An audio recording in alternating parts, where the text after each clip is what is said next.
7/1/2017 ಶನಿವಾರ ಸಂಜೆ 6ರಿಂದ 8ರವರೆಗೆ ಸಂಗೀತ ವಿದುಷಿ ವಲ್ಲಭಂ ಕಲ್ಯಾಣ ಸುಂದರಂ ಜ್ಞಾಪಕಾರ್ಥ ಕರ್ನಾಟಕ ಶಾಸ್ತ್ರೀಯ ಸಂಗೀತ ಗಾಯನ ಕಾರ್ಯಕ್ರಮ. ಗಾಯನ ವಿದ್ವಾನ್ ಆರ್ ವಾಸುದೇವನ್, ವಯಲಿನ್ ವಿದ್ವಾನ್ ಆರ್ ಅಚ್ಯುತರಾವ್, ಮೃದಂಗ ವಿದ್ವಾನ್ ಫಣೀಂದ್ರ ಭಾಸ್ಕರ. ತಮಗೆಲ್ಲರಿಗೂ ಹಾರ್ದ ಸ್ವಾಗತ. ಸಹೃದಯರಿಗೆ ಸಸ್ನೇಹ ವಂದನೆ. ಕಳೆದ 5 ದಿನಗಳಿಂದ ಸಹೃದಯರನ್ನ, ಕೇಳುಗರನ್ನ, ಕಾವ್ಯಾಸಕ್ತರನ್ನ ರನ್ನನ ಗದಾಯುದ್ಧದ ವಾಚನ, ವ್ಯಾಖ್ಯಾನ ಹೊರಗಿನ ಚಳಿಯಲ್ಲೂ ಒಳಗನ್ನ ಬೆಚ್ಚಗಾಗಿಸಿದೆ, ಬೆರಗಾಗಿಸಿದೆ, ರಂಜಿಸಿದೆ, ಉದ್ಬೋಧಿಸಿದೆ. ಇಂದು ಗದಾಯುದ್ಧ ಸಾಹಸ ಭೀಮ ವಿಜಯವಾಗಿ ಮುಕ್ತಾಯವಾಗಲಿದೆ. ಕನ್ನಡದ ಪ್ರಾಚೀನ ಕಾವ್ಯಗಳ ಪ್ರಥಮ ಪಂಕ್ತಿಯ ಮಹಾಕೃತಿಯಾದ ಗಾತ್ರದಲ್ಲಿ ನಾತಿ ಬೃಹತ್ತೆನಿಸಿದ ಅದ್ಭುತವಾದ ಚಂಪೂ ಕಾವ್ಯ ಗದಾಯುದ್ಧ ಇದೇ ವೇದಿಕೆಯಲ್ಲಿ ಹಲವು ಬಾರಿ ಉಪನ್ಯಸ್ತವಾದದ್ದೇ. ಆದರೆ ಈ ಸಲದ ಅದರ ಖದರೇ ಬೇರೆ. ಅದಕ್ಕೆ ಕಾರಣ ವ್ಯಾಖ್ಯಾನಕ್ಕೆ ಜೊತೆಯಾದ ಗಂಗಮ್ಮ ಕೇಶವಮೂರ್ತಿಯವರ ವಾಚನ. ಒಂದು ಕೃತಿಯನ್ನು ಹಾಡಿ ಕವಿ ನಿರ್ಮಾಣದ ಕಾವ್ಯಶಿಲ್ಪವನ್ನು ಕುಣಿಸಬಹುದು ಎಂಬುದಕ್ಕೆ ಇವರ ವಾಚನ ವೈಖರಿ ಶಾಶ್ವತ ಸಾಕ್ಷಿಯಾಗಿ ಡಿವಿಜಿ ಸಭಾಂಗಣದಲ್ಲಿ ಶರಾ ಬರೆದಿದೆ. ಶತಾವಧಾನಿ ಡಾಕ್ಟರ್ ಆರ್ ಗಣೇಶರ ವ್ಯಾಖ್ಯಾನದ ತೀಕ್ಷ್ಣತೆ, ತೀವ್ರತೆ, ಆಳ ಅಗಲ, ಎತ್ತರ ಬಿತ್ತರ, ವಿದ್ವತ್ತ ಸದ್ವೃತ್ತಗಳೆಲ್ಲ ಇಲ್ಲಿಯ ಶ್ರೋತೃಗಳಿಗೆ ತೀರಾ ಚಿರಪರಿಚಿತವಾದದ್ದೇ. ವಸ್ತುತಃ ಗಣೇಶರಿಗೆ ಈ ಕೆಲಸ ನಿತ್ಯದ ಸವಾಲು. ಅವಧಾನ ನಿರ್ವಹಣಕ್ಕಿಂತಲೂ ಎದೆಗುದಿ ಉಕ್ಕಿಸುವ ಬಾಬತ್ತು ಇಲ್ಲಿ ಮಾಡುವ ಈ ಉಪನ್ಯಾಸ. ವಾಂಗ್ನಿಕಷಕ್ಕೆ ತನ್ನನ್ನು ಒಡ್ಡಿಕೊಳ್ಳುವ ಎಲ್ಲ ದಾರ್ಢ್ಯವೂ ಗಣೇಶರ ಬುದ್ಧಿ ವಜ್ರಕ್ಕಿದೆ. ಇದನ್ನು ಯಾಕೆ ಹೇಳ್ತಿದ್ದೇನೆ ಅಂದರೆ, ಕಳೆದ 2.5 ವರ್ಷದಿಂದ ಗೋಖಲೆ ಸಭಾಂಗಣದಲ್ಲಿ ಅಟ್ಟಿ ಬರುವ ಅಲೆಯ ಹಾಗೆ ಮಹಾಭಾರತದ್ದೇ ಧಾಳಾಧಾಳಿ ನಡೀತಾ ಇದೆ. ಕುಮಾರವ್ಯಾಸನ ಕಾವ್ಯಸತ್ರ ಮುಗಿತಿದ್ದ ಹಾಗೆ ಲಕ್ಷ್ಮೀಶ ಧುತ್ತಾಗಿ ಪ್ರತ್ಯಕ್ಷನಾದ, ಜೈಮಿನಿ ಮರೆಯಾಗುತ್ತಿದ್ದ ಹಾಗೆ ರನ್ನ ಬೆನ್ನು ಹತ್ತಿದ. ಇವಿಷ್ಟು ಮಹಾಭಾರತ ಕಥಾಯಾತ್ರಾ ಪರ್ವದ ಕರ್ಣಧಾರತ್ವ ಗಣೇಶರದ್ದು. ಕೃತಿಯು ಯಾವ ಕವಿಯದಾದರೇನು ಪಾಂಡವರು ಕೌರವರು ಬದಲಾಗೋದಿಲ್ಲಲ್ಲ. ಆ ಧರ್ಮರಾಜ ಭೀಷ್ಮಾದಿಗಳನ್ನು ಎಷ್ಟು ಥರ ಅಂತ ಒಗೆದು ಒಣ ಹಾಕಬಹುದು. ಗಣೇಶರು ಅತ್ಯಂತ ಕುಶಲ ರಜಕ. ಅವರ ಭಂಡಾರದಲ್ಲಿ ಯಾವ್ಯಾವ ಡಿಟರ್ಜೆಂಟುಗಳಿದ್ದಾವೋ ಎಣೆ ಇಲ್ಲ, ಎಣಿಕೆ ಇಲ್ಲ. ಇನ್ನಿನ್ನೂ ಹೊಸ ಹೊಸ ಹೊಳಹನ್ನು ನೀಡುತ್ತಲೇ ಇದ್ದಾರೆ. ಅದು ಅವರ ಸ್ವಾಧ್ಯಾಯ ವಿಸ್ತರಣದ ವಿರಾಟ್ ರೂಪ. ಕವಿಕರ್ಮದ ಕಷ್ಟವನ್ನ, ಕೌಶಲವನ್ನ, ಕುಸರಿಯನ್ನ, ವಿಸ್ಮಯವನ್ನ, ವಿಪರೀತವನ್ನ, ದೋಷವನ್ನ, ಭೂಷವನ್ನ ಬಿಡಿಸಿ ತೆರೆದಿಟ್ಟು ಕವಿಗೂ ಕಾವ್ಯಕ್ಕೂ ನಿಜಾರ್ಥದಲ್ಲಿ ವ್ಯಾಖ್ಯಾತರಾಗುವ ಗಣೇಶನಿಗೆ ಯಾವತ್ತೂ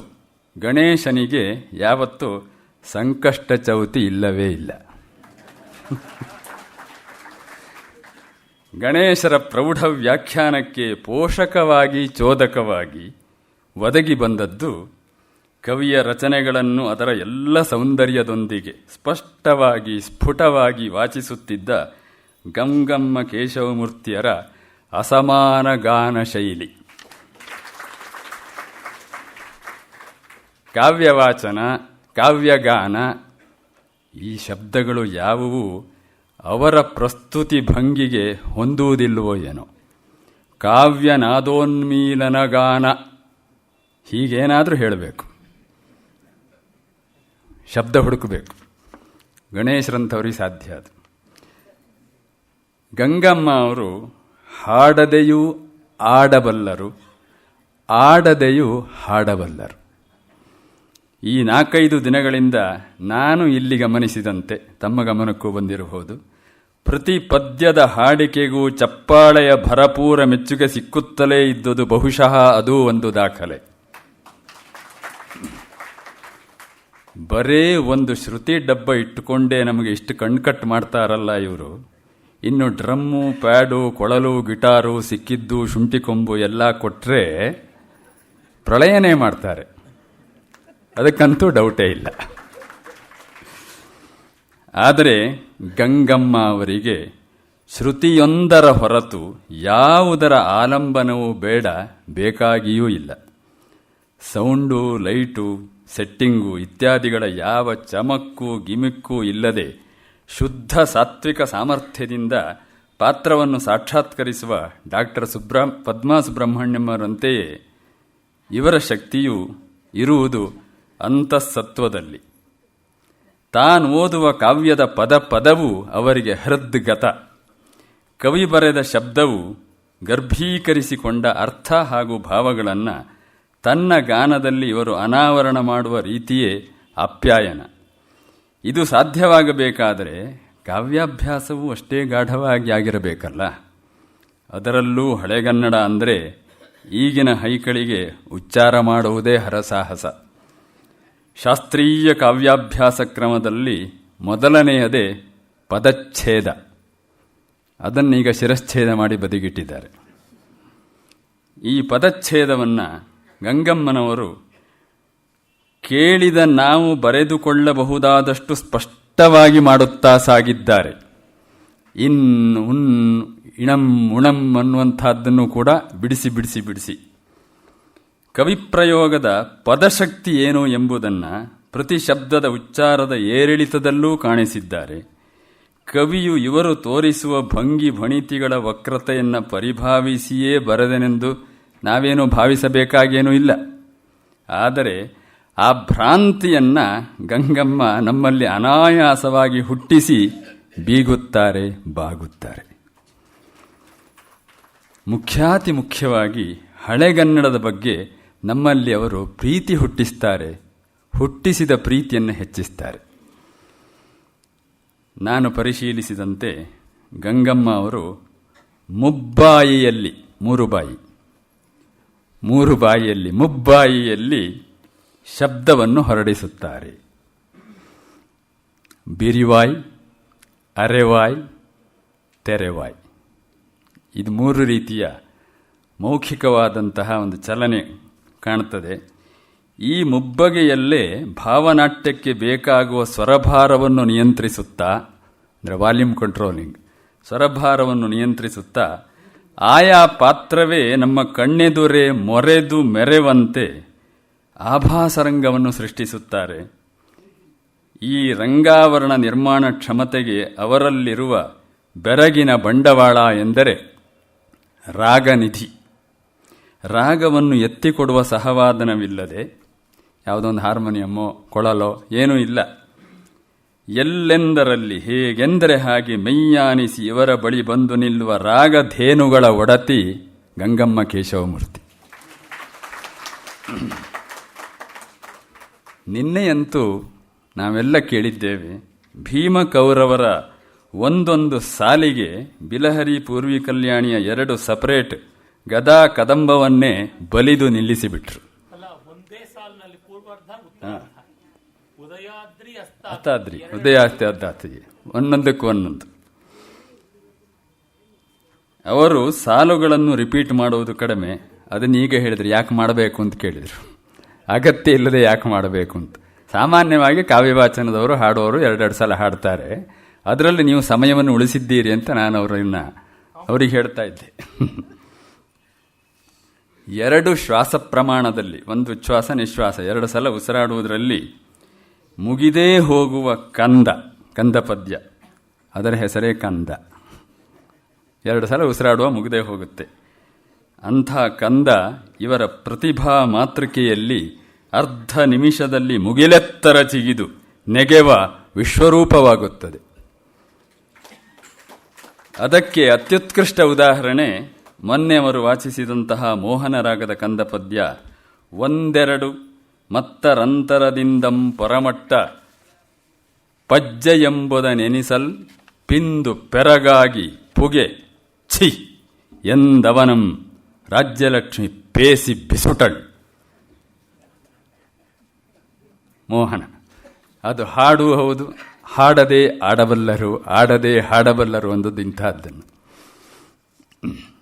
ಗಂಗಮ್ಮನವರೇ, ಒಂದೊಂದು ಶಬ್ದಕ್ಕೂ ಜೀವವನ್ನು ಭಾವವನ್ನು ಊಡಿ ಅಭಿನಯ ಪ್ರಕಲ್ಪವನ್ನು ಹೂಡಿ ನೀವು ಪದ್ಯವನ್ನು ಹಾಡುವಾಗ ನಿಮ್ಮಲ್ಲಿ ಯಾವ ಆವೇಶವಾಗುತ್ತದೆ ಎಂಬ ಸಿದ್ಧಿ ರಹಸ್ಯವನ್ನು ಮುಂಪೀಳಿಗೆಗೂ ಉಪದೇಶಿಸಿ ಕಾವ್ಯಲೋಕ ಕವಿಲೋಕ ಚಿರಂತನವಾಗಿ ಜನಮಾನಸದಲ್ಲಿ ಬದುಕುವಂತೆ ಮಾಡಿ ಎಂಬುದು ಸಪ್ರಶ್ರಯ ಪ್ರಾರ್ಥನೆ. ನನ್ನನ್ನು ನುಂಗಿ ನೋಡಿದು ಬಿಡ್ತೀರಿ, ನಾನು ಇನ್ನೇನು ವ್ಯಾಖ್ಯಾನ ಮಾಡಲಿ ಅಂತ ಗಣೇಶರಂತಹ ಗಣೇಶರೇ ಅಸಹಾಯರಂತೆ ಉದ್ಗರಿಸಿದ್ದೇ ನಿಮ್ಮ ತಾಕತ್ತಿಗೆ ಸಂದ ನಿಜವಾದ ಪ್ರಶಸ್ತಿ. ಇಂತಹ ಬೃಹತ್ ಶ್ರೋತೃಗಳ ಸಭೆಯ ಪರವಾಗಿ ನನ್ನದು ಒಂದು ಕಿರುನುಡಿ ಇದೆ, ಗಣೇಶರು ಮನ್ನಿಸಬೇಕು. ಗಣೇಶರಿರುವಾಗಲೂ ಪದ್ಯ ಹೇಳುವುದು ಅಂದರೆ ನಿಜವಾದ ಧೈರ್ಯ ಅಲ್ವಾ ಅದು? ಗಂಗಮ್ಮ ಕೃತಿವಾಚಿಸಲ್ಕೆ, ನಾನು ಹಾಡೋದಿಲ್ಲ,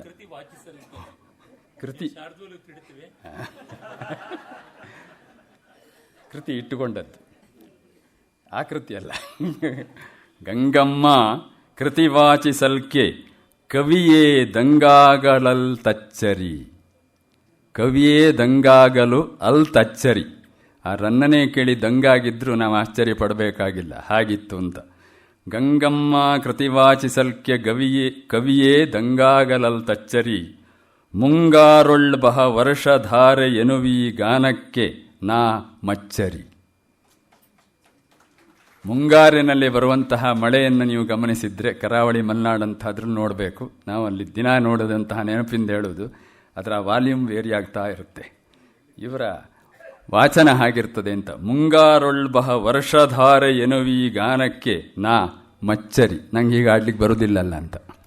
ಮತ್ಸರಿ ರಂಗಕ್ಕೊಪ್ಪುವ ಪಾತ್ರಭಾವ ಕುಚಿತಂ ನಾಟ್ಯಾಯಮಾನಾತ್ಮಕಂ.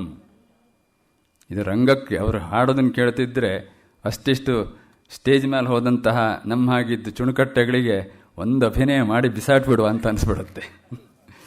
ರಂಗಕ್ಕೊಪ್ಪುವ ಪಾತ್ರಭಾವ ಕುಚಿತಂ ನಾಟ್ಯಾಯಮಾನಾತ್ಮಕಂ, ಸಂಗೀತಕ್ಕಿದು ಭೂಷ ರಾಗ ನೊರೆವ ಗಣೇಶ ರಾಗ ನೊರೆವ ಭಾಷ್ಯಂ ರಸಾರಾಧನಂ, ರಾಗ ನೊರೆವ ಭಾಷ್ಯಂ ರಸಾರಾಧನಂ. ಗಂಗಮ್ಮ ಕೇಶವಮೂರ್ತಿಯವರಿಗೂ ಶತಾವಧಾನಿ ಡಾಕ್ಟರ್ ಆರ್ ಗಣೇಶರಿಗೂ ಹಾರ್ದವಾದಂತಹ ಅಭಿನಂದನೆ.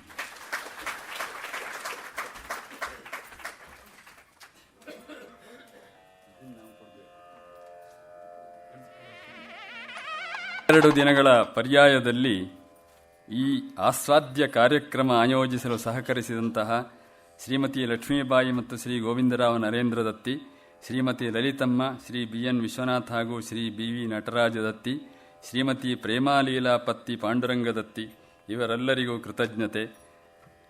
ಗದಾಯುದ್ಧದ ಕಾವ್ಯ ಕೇಳಿಯ ಕೇಳಿಕೆಗೆ ಬಂದ ತಮಗೆಲ್ಲರಿಗೂ ಧನ್ಯವಾದ. ಪತ್ತಿ ಪಾಂಡುರಂಗರವರು ಈಗ ಎರಡು ಮಾತನಾಡ್ತಾರೆ.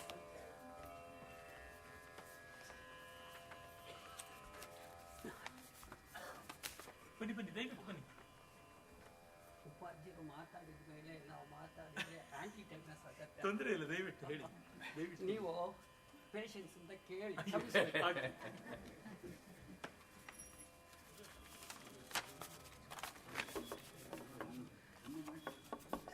ಎಲ್ಲರಿಗೂ ನಮಸ್ಕಾರ. ಉಪಾಧ್ಯರು ರಸವತ್ತಾಗಿ ಮಾತಾಡಿದ ಮೇಲೆ ನಾನು ಮಾತಾಡಿದರೆ ಅದು ಎಲ್ಲಿ ಆ್ಯಂಟಿ ಕ್ಲೈಮ್ಯಾಕ್ಸ್ ಆಗುತ್ತೋ ಅನ್ನೋ ಭಯ ನನಗಿದೆ. ಆದರೂ ನನ್ನ ಮನಸ್ಸಿನಲ್ಲಿ ಏನಿದೆ ಅನ್ನೋ ಸಂತೋಷವನ್ನೇ ನನ್ನದೇ ಮಾತಿನಲ್ಲಿ ನಾನು ಎಕ್ಸ್ಪ್ರೆಸ್ ಮಾಡೋದಕ್ಕೆ ತಮ್ಮ ಪರ್ಮಿಷನ್ ಕೇಳುತ್ತೇನೆ. ನಮ್ಮ ದೇಶದ ಪ್ರತಿಯೊಂದು ರಾಜ್ಯಕ್ಕೂ ತನ್ನದೇ ಆದ ಒಂದು ವಿಶಿಷ್ಟವಾದ ಕಲೆ ಇದೆ. ಆಂಧ್ರಕ್ಕೆ ಕೂಚುಪುಡಿ, ತಮಿಳುನಾಡಿಗೆ ಭರತನಾಟ್ಯ, ಕೇರಳಕ್ಕೆ ಕಥಕ್ಕಳಿ, ಗುಜರಾತಿಗೆ ಗರ್ಭಾ ನೃತ್ಯ, ಪಂಜಾಬಿಗೆ ಭಾಂಗರ. ಹಾಗೆಯೇ ನಮ್ಮದೇ ಆದ ಕರ್ನಾಟಕದ ವಿಶೇಷ ಕೊಡುಗೆ ಗಮಕ ಮತ್ತು ಯಕ್ಷಗಾನ. ಗಮಕ ಸಂಗೀತದ ಒಂದು ಭಾಗ. ಶ್ರೀಮತಿ ಗಂಗಮ್ಮ ಕೇಶಿಯವರರು ತಮ್ಮ ಸುಶ್ರಾವ್ಯವಾಗಿ ಸಿರಿಕಂಠದಿಂದ ಕಂಠ ಅವರಿಗೆ ದೇವರು ಕೊಟ್ಟ ವರ. ಅವರ ಸಾಧನೆ ಉತ್ತುಂಗ ಮಟ್ಟದ್ದು. ಅನೇಕ ಗೌರವಗಳು ಅವರಿಗೆ ಸಂದಿದೆ. ತುಂಬ ಪ್ರತಿಭಾವಂತರು, ತುಂಬ ಜನಮನ್ನಣೆಗಳನ್ನು ಗಳಿಸಿ ಪಾತ್ರರಾಗಿದ್ದಾರೆ. ಇವರ ಸಿಹಿ ಕಂಠಕ್ಕೆ ಸಾಕ್ಷಿಯಾಗಿ ಶತಾವಧಾನಿಗಳ ರಸವತ್ತಾದ ವಾಚನ. ಶತಾವಧಾನಿಗಳು ನಮ್ಮ ಗೋಂಬಲೆ ಸಂಸ್ಥೆಯ ಅವಿಭಾಜ್ಯ ಅಂಗವಾಗಿದ್ದಾರೆ. ಈ ವಿದ್ವನ್ಮನಿಗಳ ಕಾಂಬಿನೇಷನ್ನು ಹಾಲಿಗೆ ಸಕ್ಕಿಯನ್ನು ಬೆರೆಸಿದಂತೆ ಹಿತಕರವಾಗಿ, ರುಚಿಕರವಾಗಿ, ಸುಮಧುರವಾಗಿದೆ. ಈ 6 ದಿನಗಳ ತಮ್ಮ ಸಂಗೀತ ಸುಧೆ ಮತ್ತು ತಮ್ಮ ವಾಚನದಿಂದ ನಾವೆಲ್ಲ ಆನಂದಿಸಿದ್ದೇವೆ. ಗಮನ ವಾಚಗಳು ಸ್ವಲ್ಪ ವಿರಳ. ಆಗಾಗ ಬೆಂಗಳೂರಲ್ಲಿ ಏರ್ಪಾಟಾಗ್ತಾ ಇಲ್ಲ. ಸಂಗೀತ ನೃತ್ಯಗಳು ಬೇಕಾದಷ್ಟು ಏರ್ಪಾಟಾಗ್ತಾ ಇದೆ. ಈ ವಾಚನವನ್ನು ಏರ್ಪಾಟ್ ಮಾಡಿದ ಗೋಖಲೆ ಸಂಸ್ಥೆಯವರಿಗೆ ಮತ್ತು ಎಲ್ಲರಿಗೂ ಅವ್ರಿಗೆ ಬಂದಿದ್ದಕ್ಕೂ ಹೆಚ್ಚಾಗಿ ಶ್ರೀಮತಿ ಗಂಗಮ್ಮ ಕೇಶಮೂರ್ತಿಗೆ, ಶತಾವಧಾನಿ ಡಾಕ್ಟರ್ ಗಣೇಶ್ ಅವರಿಗೂ ನನ್ನ ಮತ್ತು ಈ ವಾಚನಗಳನ್ನು 6 ದಿನ ಕೇಳಿ ಆನಂದಿತ ಎಲ್ಲ ಶ್ರೋತೃಗಳ ಅನಂತ ವಂದನೆಗಳು. ಇಂತಹ ಕಾರ್ಯಕ್ರಮಗಳನ್ನು ಉತ್ತೇಜಿಸಿ ಸಂಸ್ಥೆಯವರು ಆಗಾಗ ಏರ್ಪು ಮಾಡಲಿ ಎಂದು ನನ್ನ ಕಳಕಳಿಯ ವಿನ್ನಪ್ಪೆ. ಇದನ್ನು ರಾಮಸ್ವಾಮಿಯವರು, ರಾಮು ಅವರು ಮನಸ್ಸಿಗೆ ತೆಗೆದುಕೊಂಡು ಆಗಾಗ ಏರ್ಪಾಟ್ ಮಾಡಿದರೆ ಗಮಕಕ್ಕೆ ನಾವು ನಿಜವಾಗ್ಲೂ ತುಂಬ ಎನ್ಕರೇಜ್ ಮಾಡಬೇಕು. ಇಲ್ಲಿ ಗಮಕನೂ ಈ ಸಲ ಅಟ್ಲೀಸ್ಟ್ ಮಲೆನಾಡು ಕಡೆಗಳಲ್ಲಿ ಅಥವಾ ಕರಾವಳಿಗಳಲ್ಲಿ ಆಗಾಗ ಇದು ಯಕ್ಷಗಾನದ ಕಾರ್ಯಕ್ರಮ ನಡೀತಾ ಇರುತ್ತೆ. ಬೆಂಗಳೂರಲ್ಲಿ ಅದು ವಿರಳ. ಆದರೂ ಗಮಕಕ್ಕೆ ಆದಷ್ಟು ಎನ್ಕರೇಜ್ ಮಾಡೋದಕ್ಕೆ ಇಂಥ ಸಂಸ್ಥೆಗಳು ಮುಂದೆ ಬರಲಿ ಅಂತ ನನ್ನ ಪ್ರಾರ್ಥನೆ. ಹಾಗೆಯೇ ನನ್ನ ಮಾತುಗಳನ್ನು ಕೇಳಿದ ನಿಮಗೆಲ್ಲರಿಗೂ ಮತ್ತೊಮ್ಮೆ ನಮಸ್ಕಾರ. ನನ್ನ ಕಿರು ಗೌರವವನ್ನು ಅವರು ಸ್ವೀಕರಿಸಬೇಕಾಗಿ ಕೋರುತ್ತೇನೆ.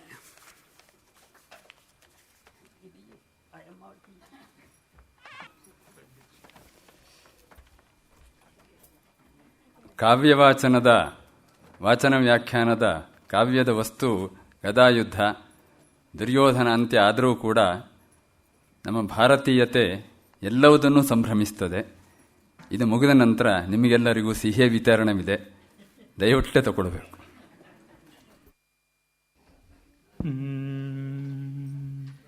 ಓಂ ತತ್ಸತ್.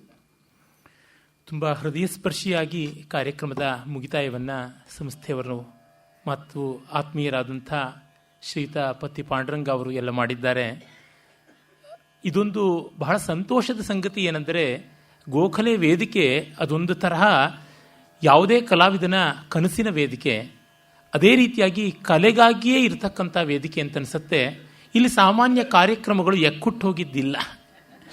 ಅಷ್ಟು ಇದಕ್ಕೆ ತನ್ನದೇ ಆದ ಸ್ವಾರಸ್ಯ, ಸೌಂದರ್ಯ ಇವೆಲ್ಲ ಇವೆ.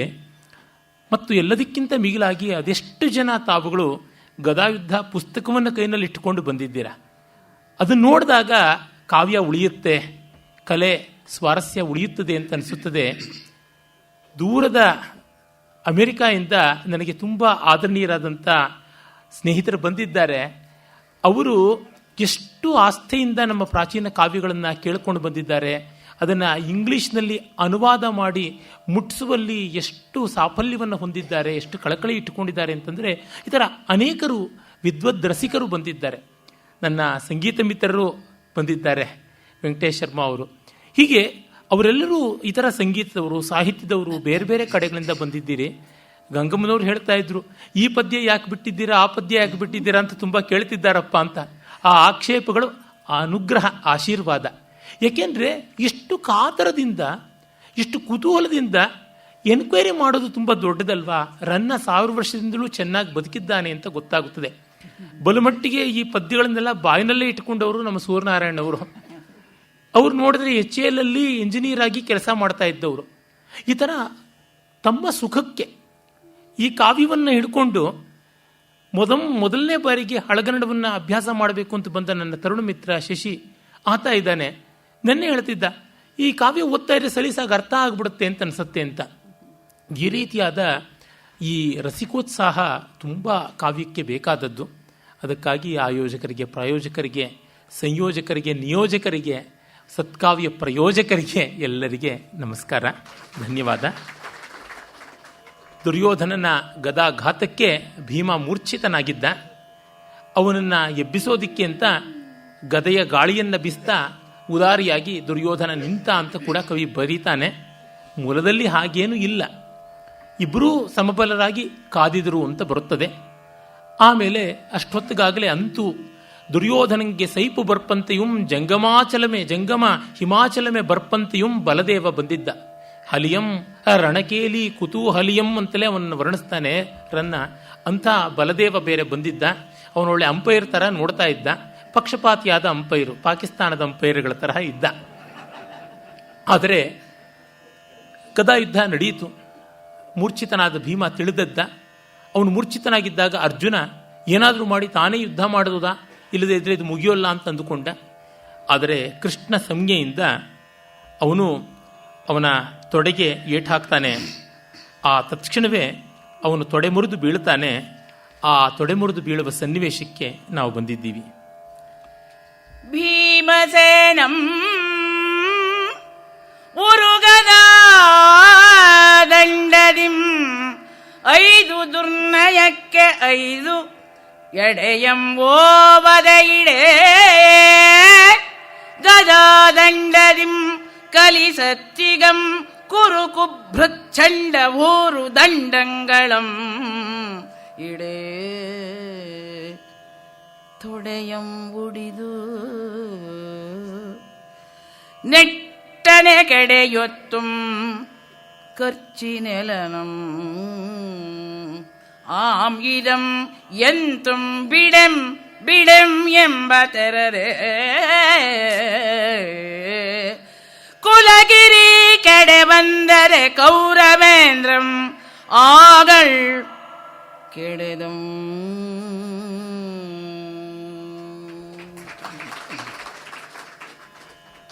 ಇಲ್ಲಿಯ ಹಲವು ಹತ್ತು ತುಂಬ ಸುಂದರವಾದ ಪದ್ಯಗಳಿವೆ. ಅವನ್ನ ನಮ್ಮದಲ್ಲ ಅಂತ ಕೈ ಬಿಟ್ಟಿದ್ದಾಗಿದೆ. ರಸಿಕರು ಅನ್ಯಥಾ ಭಾವಿಸಬಾರದು. ಸಮಯವಷ್ಟೇ ಕಾರಣ, ಇನ್ನೇನೂ ಅಲ್ಲ. ಆ ತೊಡೆ ಮುರಿದು ಬಿದ್ದಾಗ ಕುಲಗಿರಿ ಕೆಡವಂದದೆ ಕೌರವೇಂದ್ರಂ ಕೆಡದಂ.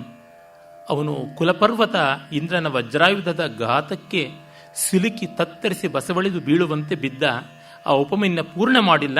ಅರೆ, ಕುಲಗಿರಿ ಪಾತ ಅನ್ನುವುದು ಸಾಮಾನ್ಯವಾಗಿ ವಜ್ರಾಘಾತದಿಂದ ಆದ ಪಾತ ಅಂತ ಕವಿ ಸಮಯವಾಗಿ ಪ್ರಸಿದ್ಧವಾದದ್ದು. ಆಗ ಬಲದೇವನಿಗೆ ಕೋಪ ಬಂದು ಅವನ ಎದೆಯನ್ನೇ ಉತ್ತು ಬಿಡಬೇಕು ಅನ್ನುವ ರೋಷದಿಂದ ನುಗ್ಗುತ್ತಾನೆ. ಅಷ್ಟರೊಳಗೆ ಭೀಮಸೇನ ಮುಕುಟಭಂಗ ಪ್ರತಿಜ್ಞೆಯಂ ತೀರ್ಚಲೆಂದು ಕುರುಕುಲಾಂತಕಂ ಮಾಮಸಕಂ ಮಸಗಿ ಅವನ ಕಿರೀಟ ಭಂಗ ಮಾಡ್ತೀನಿ ಅಂತ ಮುಂದಾಗ್ತಾನೆ. ಆ ಕಿರೀಟ ಭಂಗ ಆದ ಬಗ್ಗೆ ನೋಡಿ. ಬಲದೇವಾದಿಗಳ್ ಆಗದಾಗದು ಒದೆಯಲ್ಕೆಗೆ ಏಕಾದಶಾಕ್ಷಾಗಿಣಿ ಬಲ ಲಕ್ಷ್ಮೀಪತಿಯಂ ಒದೆಯಲ್ಕೆ ಆಗದಾಗದು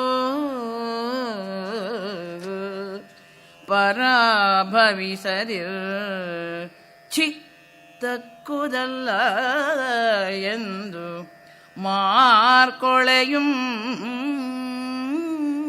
ಮಾನದ ಭೀಮಸೇನಂ ವದದಂ ವಾಮಾಂಘ್ರಿಯಿಂ ರತ್ನಮಂಡಲ ರಶ್ಮಿ ಪ್ರಕಟಜ್ವಲನ್ ಮಕುಟಮಂ ಕೌರವ್ಯ ರಾಜೇಂದ್ರನ ಅಂತು ಗುಣ ರತ್ನಾರ್ಣವಂ ಪ್ರತಿಜ್ಞಾಪೂರ್ಣನಂ ಆಗಿ. ಅದೆಷ್ಟು ಮಾಂಗಲಿಕ ಮನೋಹರತೆಯಿಂದ ಮುಗಿಸಿದ್ರು ದುರ್ಯೋಧನ ಸತ್ತಿದ್ದು ಅಮಂಗಳ ಅಲ್ಲ ಅನ್ನುವ ಸೂಚನೆ. ಬಲದೇವಾದಿಗಳು ಆಗದು. ಬಲದೇವ ಮತ್ತು ಧರ್ಮರಾಜ ಕೂಡ ಈ ಕಿರೀಟ ಭಂಗ ಬೇಡ ಅಂತಂದಿದ್ದು.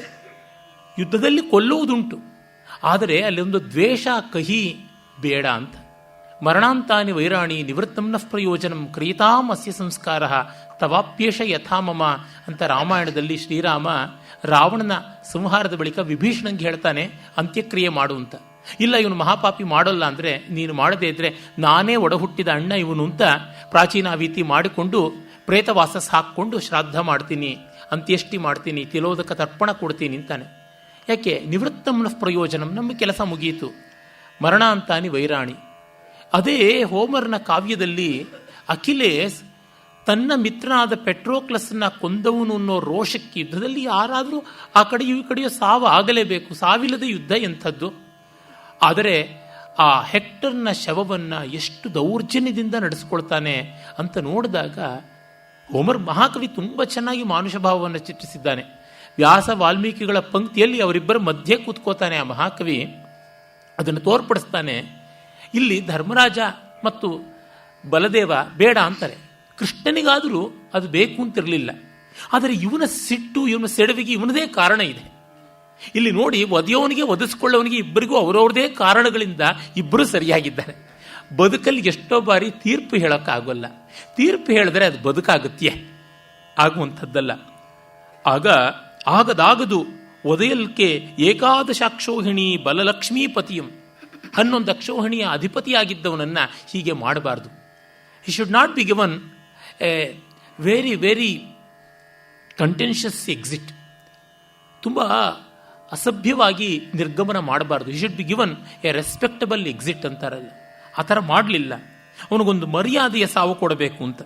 ಪರಾಭವಿಸದಿರ್ಚಿ ತಕ್ಕುದಲ್ಲೆಂದು ಮಾರ್ಕೊಳೆಯುಂ, ಮತ್ತೆ ಮತ್ತೆ ಕೇಳಿದಾಗಲೂ ಮಾಡದೆ ಭೀಮಸೇನನ್ ಒದೆದಂ.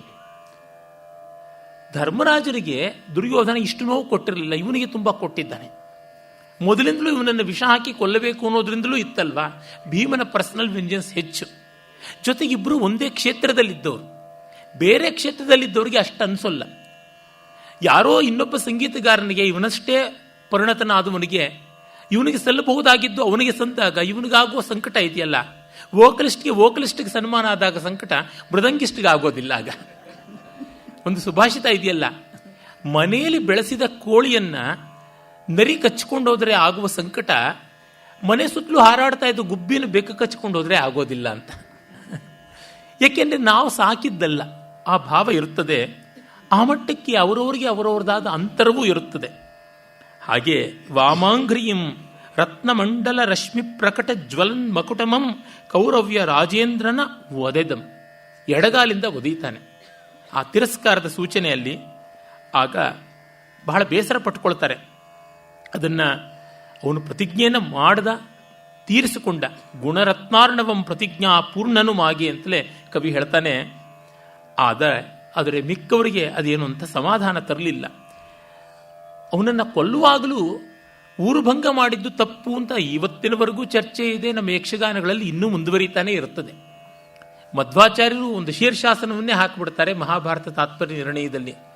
ಅವನು ತಿರ್ಯ ಗವಪ್ಲುತ್ಯ, ಮೇಲೆದ್ದು ತಿರುಗಿ ನೆಗದ, ಆಗ ಹೊಕ್ಕಳಿಂದ ಮೇಲಕ್ಕೆ ಕಾಲಾಯಿತು, ಆಗ ಗದೆಯನ್ನು ಬೀಸ್ದ ಅಂತ. ವಸ್ತುತಃ ಕಾಂಡೀನ, ಪ್ರೋಡ್ಡೀನ, ಸಂಡೀನ, ಡೀನ, ಅವಡೀನ, ಉಡ್ಡೀನ, ಈ ರೀತಿಯಾದ ಬೇರೆ ಬೇರೆಯ ನೆಗತದ ಗತಿಗಳು ಉಂಟು. ಅಷ್ಟವಿಧವಾದ ಗತಿಗಳು, ಗೋಮೂತ್ರಿಕ, ಧೌತರಿಕ, ವಲ್ಗಿತಕ, ರೇಚಿತಕ, ಈ ಬಗೆಯ ಧಾರೆಗಳು, ಚಲನೆಗಳು ಉಂಟು ಅಂತೆಲ್ಲ ಖಡ್ಗವಿದ್ಯೆಯಲ್ಲಿ ಮಲ್ಲವಿದ್ಯೆಯಲ್ಲಿ ಹೇಳ್ತಾರೆ. ಆ ಥರದ್ದನ್ನೇನೋ ಮಾಡ್ತಿದ್ದ. ಹಾಗಾಗಿ ಅವನು ಮೇಲಕ್ಕೆ ಕಾಲು ಹೋದಾಗ ಅದು ನಾಭಿಯಿಂದ ಮೇಲಾಯಿತು, ಹೊಡೆದದ್ದು ಅನ್ಯಾಯವಲ್ಲ ಅಂತ. ಆ ಥರ ಏನು ನಾವು ವಹಿಸಿಕೊಳ್ಳಬೇಕಾಗಿಲ್ಲ. ಅವನನ್ನು ತೊಡೆ ಮುರಿದು ಕೊಲ್ತೀನಿ ಅಂತ ಪ್ರತಿಜ್ಞೆ ಮಾಡಿದ್ದ. ಗದಾಯುದ್ಧದಲ್ಲಿ ತೊಡೆಗೆ ಹೊಡೆಯುವಂತೆ ಇಲ್ಲ. ಪ್ರತಿಜ್ಞೆ ಮಾಡಬೇಕು ಅಂದರೆ ಮೀರಬೇಕಾಗುತ್ತದೆ ಸಮಯವನ್ನು. ಅದು ಮಾಡ್ದ. ಇವನು ಕೋಪ ಬಂದಿತ್ತು, ಮಾಡ್ದ, ಅಷ್ಟೆ, ಅಲ್ಲಿಗೆ ಮುಗೀತು. All is fair in love and war ಅಂತ ನಡೆಯಿತು ಅಂತ ಅನ್ನಬೇಕು. ಕಟ್ಟಕಡೆಗೆ ನೋಡಿದಾಗ ಮಾನುಷ ಚರಿತ್ರೆಯಲ್ಲಿ ನ್ಯಾಯಾನ್ಯಾಯಗಳನ್ನು ಹೇಳೋದು ತುಂಬ ಕಷ್ಟ. It is the emotions that rule. ಅಲ್ಲಿ ಬುದ್ಧಿ ಎಲ್ಲ ನಡೆಯುವಂಥದ್ದು ಇರಲಿ. ಆಗ ದ್ರೌಪದಿಯನ್ನ ಕರೆಸಿಕೊಳ್ತಾನೆ. ಎಂಥದ್ದು?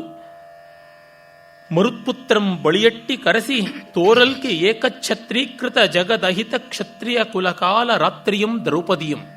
ಏಕಛತ್ರೀಕೃತವಾದ ಕ್ಷತ್ರಿಯ ಕುಲಕ್ಕೆ ಕಾಳರಾತ್ರಿಯಾದಂಥವಳು. ಕಾಲರಾತ್ರಿ ಅಂತಲೇ ನವದೇವತೆಯರಿದ್ದಾರೆ, ನವರಾತ್ರಿಯ ದೇವತೆಯರಿದ್ದಾರೆ, ನವದುರ್ಗೆಯರಿದ್ದಾರೆ. ಅದರೊಳಗೆ ಕಾಳರಾತ್ರಿ ಒಬ್ಬಳು. ಆ ಮಹಾರಾತ್ರಿಯಲ್ಲಿಯೇ ಅವಳು ಮಹಿಷಾಸುರ ಸಂಹಾರ ಮಾಡಿದ್ದು ಅಂತ ಆ ಬಗೆಯ ಚಂಡಿ ಇವಳು. ಅವಳನ್ನು ಕರೆಸಿಕೊಳ್ತಾನೆ. ಕರೆಸಿಕೊಂಡು ಇವನ ಸ್ಥಿತಿಯನ್ನು ನೋಡು ಅಂತ ಹೇಳ್ತಾನೆ. ಇವೆಲ್ಲ ವ್ಯಾಸ ಭಾರತದಲ್ಲಿ ಇಲ್ಲ, ಪಂಪ ಭಾರತದಲ್ಲಿ ಬರುತ್ತದೆ. ಪಂಪ ಭಾರತದಿಂದ ಇವನು ತೆಗೆದುಕೊಂಡಿದ್ದಾನೆ. ಈ ಸಂದರ್ಭದಲ್ಲಿ ಹೇಳ್ತೀನಿ, ನಿನ್ನೆ ದಿವಸ ನಾನು ಡಾಕ್ಟರ್ ನಳಿನಿ ವೆಂಕಟೇಶ್ ಅವರ ರನ್ನ ಸಂಬಂಧಿಯಾದ ಸಂಶೋಧನಾ ಗ್ರಂಥದ ಬಗ್ಗೆ ಹೇಳಿದೆ. ಅವರಿಂದ ಬಂದಿದ್ದಾರೆ. ಅವರಿಗೆ ಇಂದು ನಿನ್ನೆ ದಿವಸ ಅವರ ಕೃತಿಯನ್ನು ಪ್ರಸ್ತಾವಿಸಿದ್ದನ್ನ ಕೆಲವರು ರಸಿಕರು ದೂರವಾಣಿಯ ಮೂಲಕ ಖಾಸಗಿಯಾಗಿ ತಿಳಿಸಿದರಂತೆ. ಇದು ಪರೋಕ್ಷವಾಗಿ ಕೇಳಿದಾಗ ಅವರ ಕೆಲಸದ ಬಗೆಗಿನ ಮೆಚ್ಚುಗೆ ನಿಜವಾಗಿ ಸಂತೋಷ ಆಗುತ್ತೆ. ಎದುರಿಗೆ ಎಲ್ಲರೂ ಸ್ತವನ ಮಾಡ್ತಾರೆ, ಅರೆ ಪರೋಕ್ಷದಲ್ಲಿ ಆಗಿದ್ದು ಬಂದು ಕೇಳಿದಾಗ ತುಂಬ ತುಂಬ ಸಂತೋಷವಾಗುತ್ತದೆ. ಅಂತ ಒಳ್ಳೆ ಕೆಲಸ ಮಾಡಿದ್ದಾರೆ. ಅಂದರೆ ಇಲ್ಲಿಯ ರಸಿಕರ ಒಂದು ಗುಣಮಟ್ಟವನ್ನು ನಾನು ಹೇಳ್ತಾ ಇರ್ತಕ್ಕಂಥದ್ದು ಅವರೇ ಶ್ರೀಮತಿ ಡಾಕ್ಟರ್ ನಳಿನಿ ಅವರು. ಅವರೊಬ್ಬರು ಗೃಹಿಣಿಯಾಗಿ ಯಾವುದೇ ಕಾಲೇಜ್ ಪ್ರೊಫೆಸರ್ಶಿಪ್ಪು ಮತ್ತೊಂದು ಯೂನಿವರ್ಸಿಟಿ ಗ್ರ್ಯಾಂಟ್ ಇಲ್ಲದೆ ತಮ್ಮ ಸಂತೋಷದಿಂದ ಮಾಡಿದ ಕೆಲಸ ಅದು. ಸ್ವಂತ ಸುಖಾಯ ತುಳಸಿಯ ರಘುನಾಥ ಗಾಥಾ ಭಾಷಾ ನಿಬಂಧಂ ಅತಿ ಮಂಜುಲ ಮಾತನೋತಿ ಅಂತ ಹೇಳ್ತಾನಲ್ಲ, ಸ್ವಂತ ಸುಖ ಸ್ವಂತ ಸಂತೋಷಕ್ಕೆ ಮಾಡಿದ್ದು ಹೈ ಕ್ಲಾಸ್ ಕ್ವಾಲಿಟಿಯ ಡಾಕ್ಟರಲ್ ಥೀಸಿಸ್ ಅದು.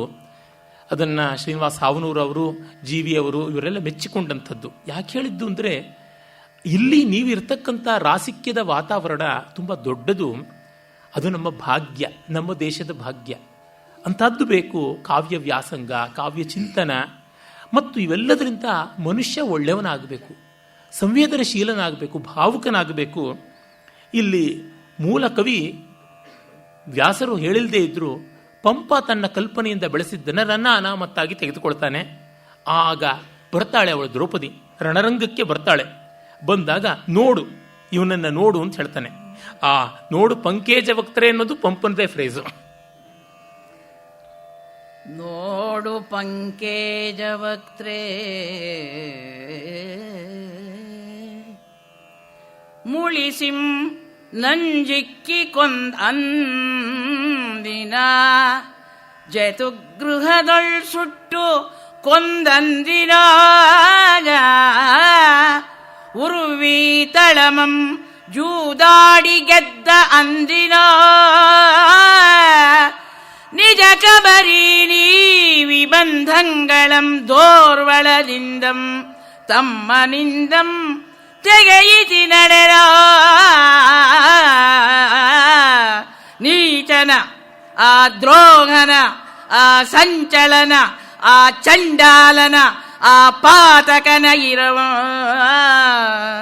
ಇದಂ ನೋಡು ಮುಳಿಸಿಂ ನಂಜಿಕ್ಕಿ ಕೊಂದಂದಿನ ನೀಚನ ಜತುಗೃಹದೊಳ್ ಸುಟ್ಟು ಕೊಂದಂದಿನ ದ್ರೋಹನ ಉರ್ವಿ ತಳಮಂ ಜೂಡಾಡಿ ಗೆದ್ದ ಅಂದಿನ ಆ ಸಂಚಲನ ಉರ್ವಿ ತಳಮಂ ಜೂಡಾಡಿ ಗೆದ್ದ ಅಂದಿನ ಆ ಸಂಚಲನ ನಿಜ ಕಬರಿ ವಿಬಂಧಂಗಳಂ ದೋರ್ವಳದಿಂದಂ ತಮ್ಮನಿಂದಂ ತೆಗೆಯಿಸಿ ನಡೆದ ಆ ಚಂಡಾಲನ ಪಾತಕನ ದ್ರೋಹನ ಇರವಂ ಇದಂ ನೋಡು.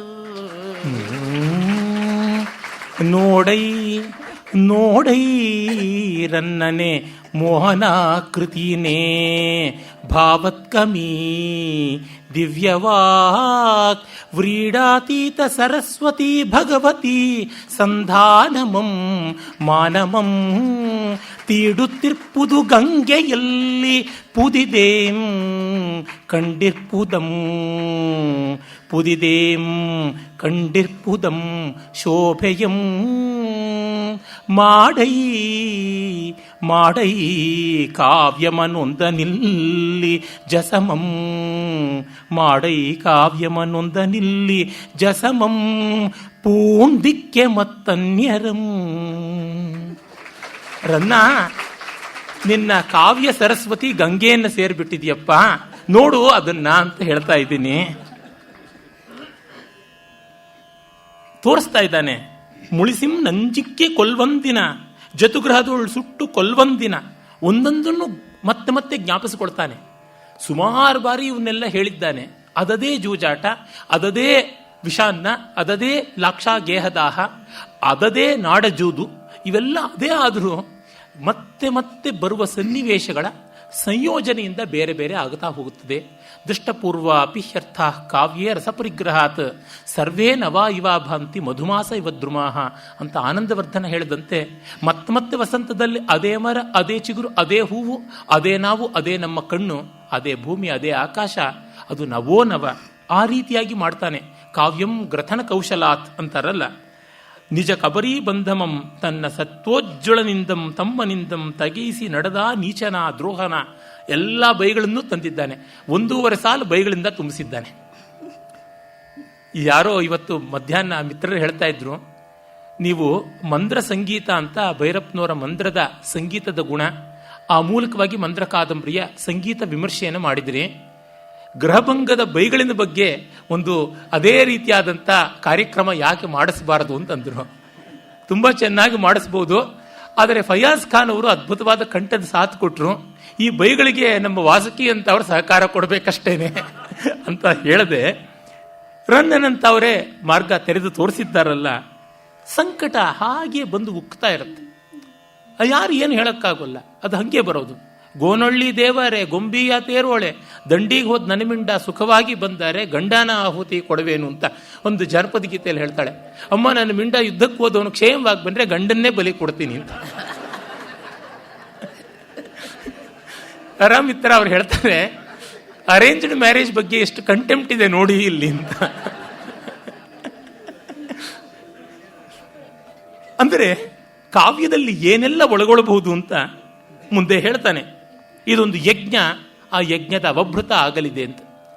ಇದು ಪೂರ್ವದ ಮಹಾಕವಿ ಭಟ್ಟನಾರಾಯಣ ರನ್ನ ಪಂಪಾದಿಗಳಿಗೆಲ್ಲ ಅವನು ದೊಡ್ಡ ಬ್ರೆಡ್ ಬಟರು ಜಾಮು ಎಲ್ಲ ಆದವನು.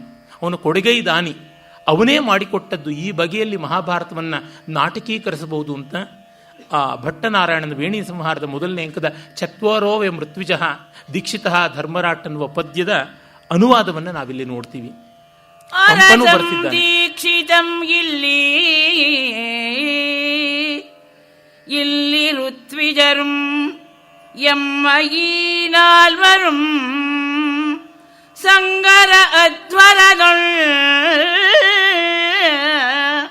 ಅರಸಂ ಇಲ್ಲಿ ದೀಕ್ಷಿತಂ ಎಮ್ಮಯಿ ನಾಲ್ವರುಂ ಋತ್ವಿಜರುಂ ತಾನ್ ಉಪದೇಶಕಂ ಮುರಹರೋ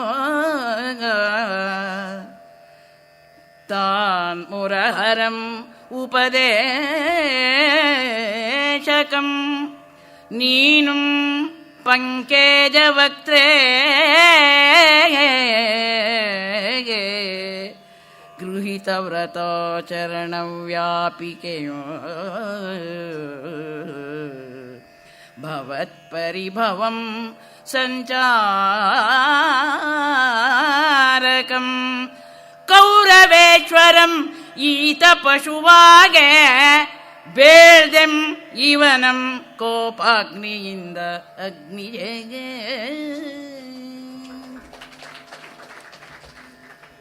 ಕೃಷ್ಣನಿಗೆ ಭೀಮ ತುಂಬ ಇಷ್ಟವಾದವನು, ಅವನ ಅಪೇಕ್ಷೆಯನ್ನು ನೆರವೇರಿಸಿದವನು. ಕೃಷ್ಣನ ಪೂರ್ವಾವತಾರ ರಾಮ, ಅವನು ಸಂಹಾರ ಮಾಡಿದ ರಾಕ್ಷಸರಲ್ಲೊಬ್ಬ ಖರ. ಹೀಗಾಗಿ ರಾಮ ಕರಹರನಾದರೆ ಭೀಮ ಕರಹರ ಪ್ರಿಯ. ಆ ಕರಹರ ಪ್ರಿಯದಲ್ಲಿ ಈ ಯಜ್ಞ ಶಾಲೆಯ ಚಿತ್ರ ಕವಿ ಕೊಡ್ತಾನೆ. ಮತ್ತೆ ವಿಕ್ರೀಡಿತ ವೃತ್ತ. ರನ್ನನ ವೃತ್ತ ನಿರ್ವಾಹ, ಛಂದೋ ನಿರ್ವಾಹ ಅಸಾಮಾನ್ಯವಾದದ್ದು. ಅವನು ವಶ್ಯವಾಕ್, ಸಂದೇಹವಿಲ್ಲ. ಆದರೆ ಈ ಛಂದಸ್ಸುಗಳ ಪೈಕಿ ಮತ್ತೆ ವಿಕ್ರೀಡಿತವನ್ನು ಅವನಂತೆ ಬರೆದವರು ಇಲ್ಲ. ಪಂಪನೂ ಮತ್ತೆ ವಿಕ್ರೀಡಿತವನ್ನು ಇಷ್ಟು ಚೆನ್ನಾಗಿ ಪಂಪ ಭಾರತದಲ್ಲಿ ಬಳಸಿಲ್ಲ. ಅಲ್ಲಿ ಅವನು ಅತಿ ಹೆಚ್ಚಾಗಿ ಬಳಸಿರ್ತಕ್ಕಂಥದ್ದು ಚಂಪಕಮಾಲೆ, ಆಮೇಲೆ ಉತ್ಪಲಮಾಲೆ, ಮತ್ತೆ ವಿಕ್ರೀಡಿತ, ಹೀಗೆ. ಅರೆ ರನ್ನ ಹೆಚ್ಚಾಗಿ ಮತ್ತೇಭಗಳನ್ನು ಬಳಸಿದ್ದಾನೆ. ಗದಾಯುದ್ಧಕ್ಕೆ ತುಂಬ ಚೆನ್ನಾಗಿರತಕ್ಕಂಥ ಓಜಸ್ವಿಯಾದ ವೃತ್ತವೂ ಹೌದು. ಅದನ್ನು ನೋಡಿ ಆ ಛಂದಸ್ಸಿನಲ್ಲಿ ಎಷ್ಟು ಸೊಗಸಾಗಿ ಬರೀತಾನೆ. ಅರಸಂ ದೀಕ್ಷಿತನಿಲ್ಲಿ, ಧರ್ಮರಾಜನೇ ಯಜ್ಞ ದೀಕ್ಷಿತ, ದೀಕ್ಷಿತನ ಪತ್ನಿ, ಯಜಮಾನ ಪತ್ನಿ ದ್ರೌಪದಿ, 4 ನಾವು ತಮ್ಮಂದರು ಋತ್ವಿಜರು ಅಂತ, ಹೋತ್ರ ಉದ್ಗಾತ್ರ ಅಧ್ವರ್ಯು ಮತ್ತು ಬ್ರಹ್ಮ. ಇನ್ನು ಸಂಗರಾಧ್ವರದುಳ್ ಉಪದೇಶಕಂ, ತುಂಬ ಪರಮಾಚಾರ್ಯನ ಸ್ಥಿತಿಯಲ್ಲಿ ನಿಂತಂಥವನು, ಉಪದ್ರಷ್ಟ ಅಥವಾ ಸದಸ್ಯ ಅಂತ ಹೇಳಬಹುದಾದವನು ಕೃಷ್ಣ ಮುರಹರ. ಹೀಗೆ ನಿನ್ನ ವ್ರತ ಯಾವುದನ್ನು ಸ್ವೀಕರಿಸಿದ್ದೀಯಾ, ಗೃಹೀತ ವ್ರತಾಚರಣ ವ್ಯಾಪಿಕೆ. ಪತ್ನಿ ಶಾಲೆಯಲ್ಲಿ ಪತ್ನಿ ಇರಬೇಕು, ಅವಳು ಬೇಕಾಗಿರ್ತಕ್ಕಂಥ ಕೆಲಸಗಳನ್ನು ನಡೆಸಬೇಕು, ಕೆಲವು ಮಂತ್ರ ಆಹುತಿಗಳು ಅವಳದೇ ಆಗಬೇಕು. ನಿನ್ನ ಪರಿಭವ ಅನ್ನುವ ಕಳಂಕ ಯಾವುದಿದೆ, ಪಾಪ, ಅದನ್ನು ತೊಳೆಯುವುದಾಯಿತು. ಈ ಕೌರವೇಶ್ವರನೇ ಪಶುವಾದ, ಅವನನ್ನು ಕೊಂದು ಅಧ್ವರಕ್ಕೆ ಪೂರ್ಣತೆ ಬಂತು ಅಂತ ಹೇಳಿ ಮುಡಿಯನ್ನು ಕಟ್ತಾನೆ. ಮೂಲದಲ್ಲಿ ದ್ರೌಪದಿಯ ಮುಡಿಯನ್ನು ದುಶ್ಯಾಸನನ ರಕ್ತದಲ್ಲಿ ತೆಗೆದು ಕಟ್ಟುವುದು, ಕರಳನ್ನು ಮುಡಿಸುವುದು ಯಾವುದೂ ಇಲ್ಲ ವ್ಯಾಸರಲ್ಲಿ. ಅವಳು ಮುಡಿ ಕಟ್ತೀನಿ ಬಿಚ್ತೀನಿ ಅಂತಲೂ ಪ್ರತಿಜ್ಞೆ ಇರಲಿಲ್ಲ. ಇವರು ಸಾಯಬೇಕು ಅಂತಷ್ಟೇ ಅವಳ ಪ್ರತಿಜ್ಞೆ. ಆದರೆ ಭಟ್ಟನಾರಾಯಣ ವೇಣಿ ಸಂಹಾರ ಅಂತಲೇ ಅದನ್ನು ಮಾಡದ. ಆಮೇಲೆ ಪಂಪ ಅದನ್ನು ಸಮರ್ಥವಾಗಿ ಬೆಳೆಸಿಕೊಂಡ. ಅದು ಎಷ್ಟು ಜನಪ್ರಿಯವಾಯಿತು ಅಂದರೆ ವ್ಯಾಸ ಮಹಾಭಾರತದಲ್ಲಿ ಅದು ಇದ್ದೇ ಇದೆ ಅಂತ ನಮಗೆ ಭ್ರಮೆ ಆಗುವ ಮಟ್ಟಿಗೆ ಕೆಲವು ಪ್ರಕ್ಷೇಪದ ಆವೃತ್ತಿಗಳಲ್ಲಿ ಇವೆಲ್ಲ ಇರುವಂತೆಯೂ ಮಾಡಿದ್ದ ಮಟ್ಟಿಗೆ ಬಂತು. ಅಂದರೆ ಒಂದು ಪಾಪ್ಯುಲರ್ ಸಂಗತಿ ಬಂದರೆ ಸಂಗೀತದ ರಚನೆಯಲ್ಲಿ ಮೂಲ ವಾಗ್ಯಕಾರ ಬದುಕಿದ್ರೆ ಅದನ್ನು ಸೇರಿಸ್ಕೊಳ್ಬೇಕು ಅವನೇ, ಆ ಮಟ್ಟಕ್ಕೆ ಬಂದುಬಿಡುತ್ತೆ. ಇದು ಜನರು ರಚನಾತ್ಮಕವಾಗಿ ಒಂದು ಕೃತಿಗೆ ಸ್ಪಂದಿಸುವ ಬಗೆ. ಎಂದು ಭೀಮಸೇನಂ ಯಾಜ್ಞಸೇನಿಗೆ ಆದಿತ್ಯನ ಸಾರಥಿಯಿರ್ಪಂತೆ ನಿಜೋರು ಯುಗಳ ವಿಕಳನಾಗಿರ್ದ ದುರ್ಯೋಧನನಂ ತೋರಿ ಪಗೆ ಮಡಿದುದು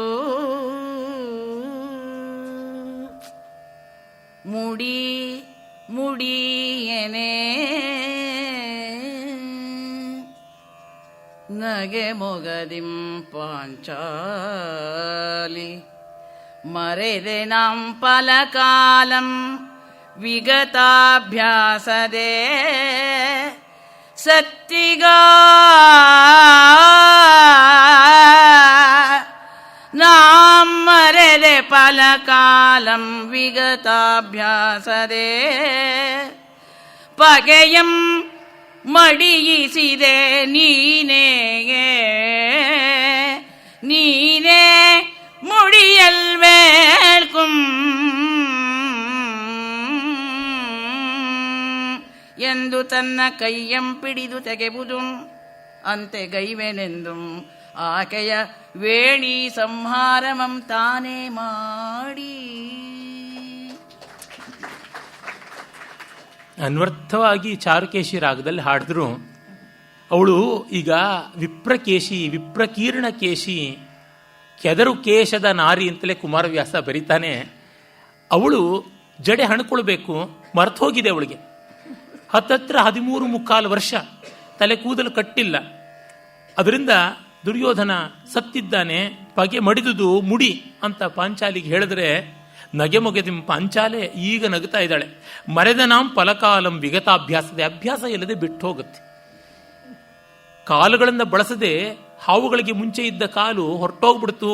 ಅದರಿಂದ ಅವು ಉರಗ ಆದವು, ತೆವಳತಕ್ಕಂಥವು ಆದವು ಹೊರತು ಕಾಲು ಹೊರಟೋಯ್ತು ಅಂತ ಡಾರ್ವಿನ್ನ ಎವಲ್ಯೂಷನ್ ಥಿಯರಿ ಹೇಳ್ತಾರಲ್ಲ, ಹಾಗೆ ಮರ್ತೋಯ್ತು ಅಂತ ಅಂದಿದ್ದಕ್ಕೆ ಸತ್ತಿಗ ಅಂದರೆ ಸತ್ಯಾಶ್ರಯ ಅಂತ ಅವನ ಬಿರುದು ತಾನೆ. ಸತ್ಯಕ್ಕೆ ಆಶ್ರಯ ಅಂತ ಭೀಮನಿಗೆ, ಪ್ರತಿಜ್ಞೆಯನ್ನು ಪ್ರಾಮಾಣಿಕವಾಗಿ ಮಾಡಿದ್ದೀಯಾ ಅಂತ ಧ್ವನಿ. ಇನ್ನೊಂದು ಇವನ ಆಶ್ರಯದಾತ ಸತ್ಯಾಶ್ರಯ ಅವನು. ಪಗೆಯಂ ಮಡಿಯಿಸಿದೆ ನೀನೆ ಮುಡಿಯಲ್ ವೇಳ್ಕುಂ, ಮುಡಿಸಲ್ ವೇಳ್ಕುಂ. ಪಗೆಯನ್ನು ಸಾಯಿಸಿದ ನೀನೇ ನನ್ನ ಮುಡಿಯನ್ನು ಕಟ್ಟಬೇಕು ಅಂದರೆ ಭೀಮಸೇನ ಕಟ್ಟುತ್ತಾನೆ. ಸೈರಂಧ್ರಿ ವ್ರತವನ್ನು ಅವನು ಕೈಗೊಳ್ಳುತ್ತಾನೆ. ಇವಳ ಮುಡಿ ಕಟ್ಟುವ ಕೆಲಸ ಅವನಿಗಾಗುತ್ತದೆ. ಭೀಮನಂತ ಗಂಡಾನೇ ಹೆಂಡತಿಗೆ ಜಡೆ ಹಾಕದ ಅಂದರೆ ಇನ್ನು ಬೇರೆಯವರು ಪಾಪ ಯಾವ ಮಾತ್ರದವರು, ಅವರು ಜಡೆಯೂ ಹಾಕಬೇಕು, ಕಾಲು ಒತ್ತಬೇಕು ಅನ್ನೋದು ತಾತ್ಪರ್ಯ. ಆಗ ಇದರೊಳ್ ಶ್ವೇತಾತ ಪತ್ರ ಸ್ಥಗಿತ ದಶದಿಶಾ ಮಂಡರಂ ರಾಜಚಕ್ರಂ ಪುದಿದಳ್ಕಾಡಿತ್ತು ಅಂತ ಪಂಪನ ಮಹಾಭವ್ಯ ಮಹಾಶ್ರದ್ಧರೆ ಯಾವ ಪದ್ಯ ಇದೆಯಲ್ಲ, ಪೇಳ್ ಅಬ್ಜದಳಾಕ್ಷಿ ಸಾಮಾನ್ಯಮೆ ಬಗೆಯೇ ಭವತ್ ಕೇಶ ಪಾಶ ಪ್ರಪಂಚಂ ಅಂತ ಹೇಳ್ತಾನಲ್ಲ, ಆ ಪದ್ಯವನ್ನೇ ಮಕ್ಕಿ ಅನುಸರಿಸಿದ ಪದ್ಯ ನೋಡಿ, ಅದೇ ಛಂದಸ್ಸಿನಲ್ಲಿ. ಇದರೊಳ್ ಈ ಕೇಶ ಪಾಶದೊಳ್ ಮೂರ್ಧಾಭಿಷಿಕ್ತರ್ ಮಣಿಮಕುಟಧರರ್ ಕೃಷ್ಣೇ ಬಾಹಾಬಳಾಗ್ರರ್ ಕದನ ಪ್ರೋಚ್ಚಂಡ ದಂಡಕ್ರಮ ವಿಜಿತ ರಿಪು ಕ್ಷತ್ರಿಯರ್ ವೀರಲಕ್ಷ್ಮೀ ಸದನರ್ ಸೋಮಾಮೃತ ಆಸ್ವಾದನ ಶುಚಿವದನರ್ ಮುನ್ನಂ ಈ ಕೇಶಪಾಶದೊಳ್ ಅಳ್ಕಾಣಿದರ್ ನೋಡು ನೋಡು ಕೃಷ್ಣೇ, ಇದು ನಿನ್ನ ಈ ಕೇಶಪಾಶಂ ಕುರುಕುಲಪತಿಗೆ ಆಯ್ತಲ್ಟ ಕೀನಾಶಪಾಶಂ. ಏನು ವನಪು ವಯ್ಯಾರದ ಆ ಕೂಚಿಪುಡಿಯ ಸತ್ಯಭಾಮೆ ಜಡೆ ಬೀಸಿಕೊಂಡು ಬಂದಂಥ ಖಮಾಜ ರಾಗ. ಇದರೊಳ್ ಬಾಹಾಬಳಾಗ್ರ್ಯರ್ ತೋಳ್ವಲಂ ಎಸೆವಂತಹ ಅಪ್ರತಿಮ ವೀರರು, ಮಣಿಮಕುಟಧರರ್, ಮೂರ್ಧಾಭಿಷಿಕ್ತರ್, ಕದನ ಪ್ರೋಚ್ಚಂಡ ದಂಡಕ್ರಮ ವಿಜಿತ ರಿಪುಕ್ಷತ್ರಿಯರ್, ಯುದ್ಧದಲ್ಲಿ ತಮ್ಮ ತೋಳ್ಬಲದಿಂದ ವೈರಿಗಳನ್ನೆಲ್ಲರನ್ನೂ ಕೂಡ ಕಂಗಡಿಸಿದಂಥವರು ವೀರಲಕ್ಷ್ಮೀ ಸದನರ್, ವಿಜಯಲಕ್ಷ್ಮಿಯನ್ನ ನಿರಂತರವೂ ತಮ್ಮ ಎದೆಯಲ್ಲಿಟ್ಟುಕೊಂಡಂಥವರು ಸೋಮಾಮೃತಾಸ್ವಾದನ ಶುಚಿವದನರ್, ಸೋಮಾಸ್ವಾದನದಿಂದ ಪುರೋಡಾಶ ಖಂಡನದಿಂದ ಪವಿತ್ರೀಕೃತವಾದ ಮುಖವನ್ನು ಉಳ್ಳವರು, ಬೇಕಾದಷ್ಟು ಯುದ್ಧಗಳನ್ನು ಮಾಡಿದವರು, ಬೇಕಾದಷ್ಟು ಯಜ್ಞವನ್ನು ಮಾಡಿದವರು, ಕೃತಾವಭೃತ ಸ್ನಾನರು, ಅಸಕೃತ್ ಕೃತಾವಭೃತ ಸ್ನಾನ ಅಂತೆಲ್ಲ ಬರುತ್ತದೆ ಶಾಸನಗಳಲ್ಲಿ. ಅಂಥವರು ಮುನ್ನ ಮಳ್ಕಾಡಿದರ್. ಅಂತ ಎಷ್ಟೆಷ್ಟೋ ರಾಜರು ಈ ತಲೆಗೂದಲಿನಲ್ಲಿ ಹೇನಗಳಂತೆ ಸಿಕ್ಕಾಕೊಂಡು ವಿಲಿವಿಲಿ ಒದ್ದಾಡಿಬಿಟ್ರು. ನೋಡಿದು ನಿನ್ನ ಕೇಶಪಾಶಂ ಕುರುಪತಿಗೆ ಆದುದಲ್ತೆ ಕೀನಾಶ ಪಾಶಂ. ಕೀನಾಶ ಅಂದರೆ ಯಮ, ಯಮಪಾಶವಾಯಿತು ನಿನ್ನ ಕೇಶಪಾಶ ಅಂತ. ಹೆಣ್ಣಿನ ಹರಿಬಕ್ಕೆ ಬರದೇ ಇದ್ದರೆ ಏನಾಗುತ್ತದೆ ಎನ್ನುವುದಕ್ಕೆ ಇದೊಂದು ಸಾರ್ವಕಾಲಿಕವಾದ ಎಚ್ಚರವಾಗಿದೆ. ಇಡೀ ಮಹಾಭಾರತ ದ್ರೌಪದಿ ಮುಡಿ ಬಿಚ್ಚಿದ್ದು, ಮುಡಿ ಕಟ್ಟಿದ್ದು ಅಷ್ಟೆ, ಇನ್ನೇನೂ ಇಲ್ಲ. ಹಾಗೆ ನೋಡಿದಾಗ ಜಗತ್ತಿನ ಕಥೆಯೆಲ್ಲ ಭಾವದಿಂದಲೇ ಆದದ್ದು, ಬುದ್ಧಿಯಿಂದ ಆದದ್ದಲ್ಲ. ನಾಸಿಕದ ಮಾಟದಿಂದ ಕ್ಲಿಯೋಪ್ಯಾಟ್ರಳಿಗೆ ದಾಸರಾದರು ಸೀಸರ್ ಆಂಟನಿಗಳು, ದೇಶಕಂ ಅವರ ಜಸಕಂ ಅಂಕುಶವಾಯಿತು, ನಾಸಾಪುಟದ ರೇಖೆ ಮಂಕುತಿಮ್ಮ ಅಂತ DVG ಹೇಳಿದ್ರಲ್ಲ. 3 ಜನ ಪಾಂಪೆ, ಜೂಲಿಯಸ್ ಸೀಸರ್ ಮತ್ತೆ ಇವನು ನಮ್ಮ ಮಾರ್ಕಸ್ ಆಂಟನಿ, ಇವರು ಮೂವರು ಕ್ಲಿಯೋಪ್ಯಾಟ್ರಾ ಮೂಗಿನ ಮೋಹದಲ್ಲಿ ಸಾಮ್ರಾಜ್ಯವನ್ನ ಏನೇನೋ ಮಾಡುವ ಸ್ಥಿತಿಗೆ ಬಂದರು. ಆಕ್ಟೇವಿಯಸ್ ಸೀಸರ್ಗೂ ಬಂದುಬಿಡ್ತಾ ಇತ್ತು. ಅವನು ಹೇಗೋ ಬಚಾವಾದ ಅಂತ ಗೊತ್ತಾಗುತ್ತದೆ. ಇರಲಿ, ಈ ರೀತಿಯಾಗಿ ಹೆಣ್ಣು ಹಠ ಮಾಡಿ ಸಂಕಲ್ಪ ಮಾಡಿದರೆ ಬಹಳ ಕಷ್ಟ. ಗಾದೆ ಉಂಟಲ್ಲ, ನಾರಿ ಮುನಿದರೆ ಮಾರಿ ಅಂತ. ಅರಾಮಿತ್ರ ಅವ್ರು ಹೇಳ್ತಾರೆ, ಕೊಳ್ಳೋರು ಯಾರ್ರೀ ಅಂತ. ಮಾರಿ ಅನ್ನೋದು ಕ್ರಿಯಾಪದವಾಗಿ ಅವ್ರು ತಗೊಂಡಿದ್ದಾರೆ. ಖಂಡಿತ ನಿಜವೇ. ಹೆಣ್ಣನ್ನ ಕೊಳ್ಳೋಕ್ಕಾಗತ್ತೆ, ದಾನವಾಗಿ ಪಡಿಬಹುದು. ಪುಣ್ಯಾತ್ಮರಾದವರು ದಾನ ಕೊಟ್ಟರೆ ಮಾತ್ರ. ಕನ್ಯಾದಾನ, ಕನ್ಯಾ ವಿಕ್ರಯ ಮಾಡೋಕ್ಕಾಗಲ್ಲ, ವರವಿಕ್ರಯ ಆಗುತ್ತದೆ ಅಷ್ಟೇನೆ. ಆಮೇಲೆ ಅವಳಿಗೆ ಅಲಂಕಾರ ಮಾಡ್ತಾನೆ. ಆ ಅಲಂಕಾರ ನೋಡಿ. ಎಂದು ಪೊಗಳ್ದು ಮಾಂಗಲ್ಯ ಮಾಲಾಲಂಕೃತಂ ಮಾಡೇ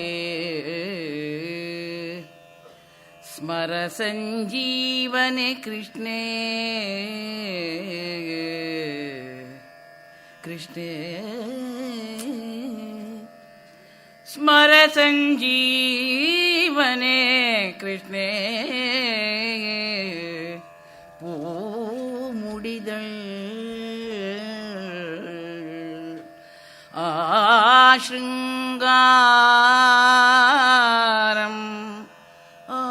ಭಾವಂ ಆ ಪರಿಜು ಆ ವಿಭ್ರಮಂ ಆ ಬೆಡಂಗು ನೆಗಳ್ದ ಆ ಸೌಂದರ್ಯಂ ಆ ಬಿಂಕಂ ಆ ತರಳಾಪಾಂಗ ವಿಲಾಸ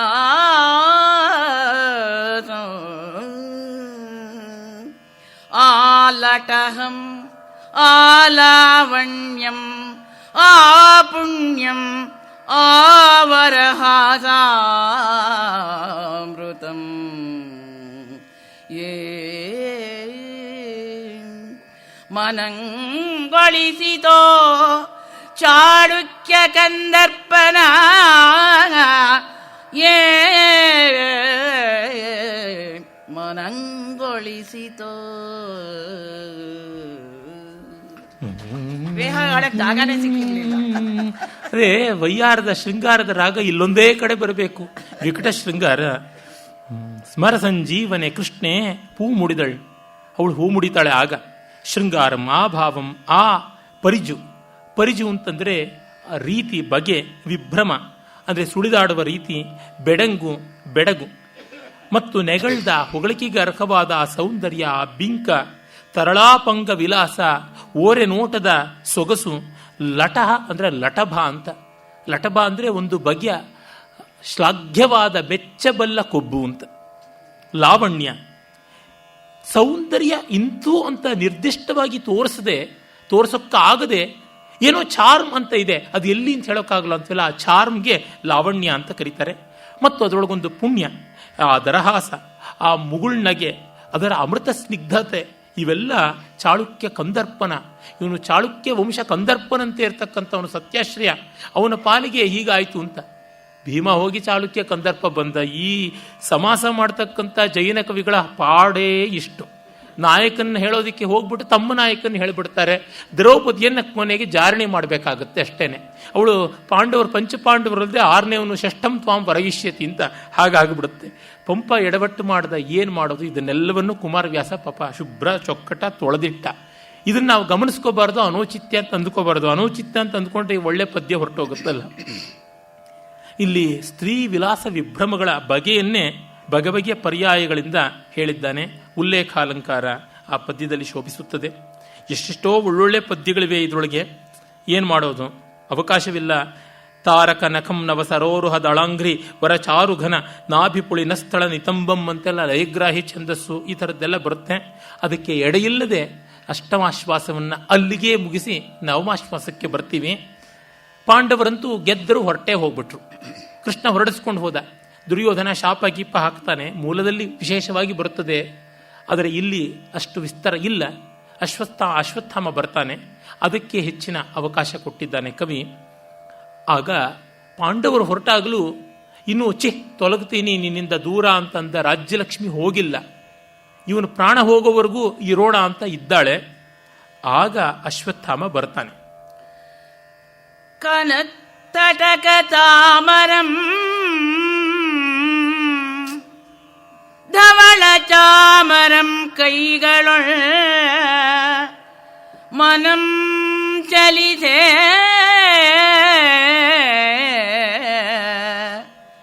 ಮಾಸಿ ತಾರಿದ ಕುರುಳ್ಗಳು ತನ್ನ ಭಿನ್ನ ನಿರ್ದ ಮೊಗದಿಂ ತವಿಲ್ದಿರೇ ವಿಲಾಸಮಂ ಮುಂದೆ ಕಂಡಂ ಅಲ್ಲಿ ಕಮಲಾಕ್ಷಿಯಂ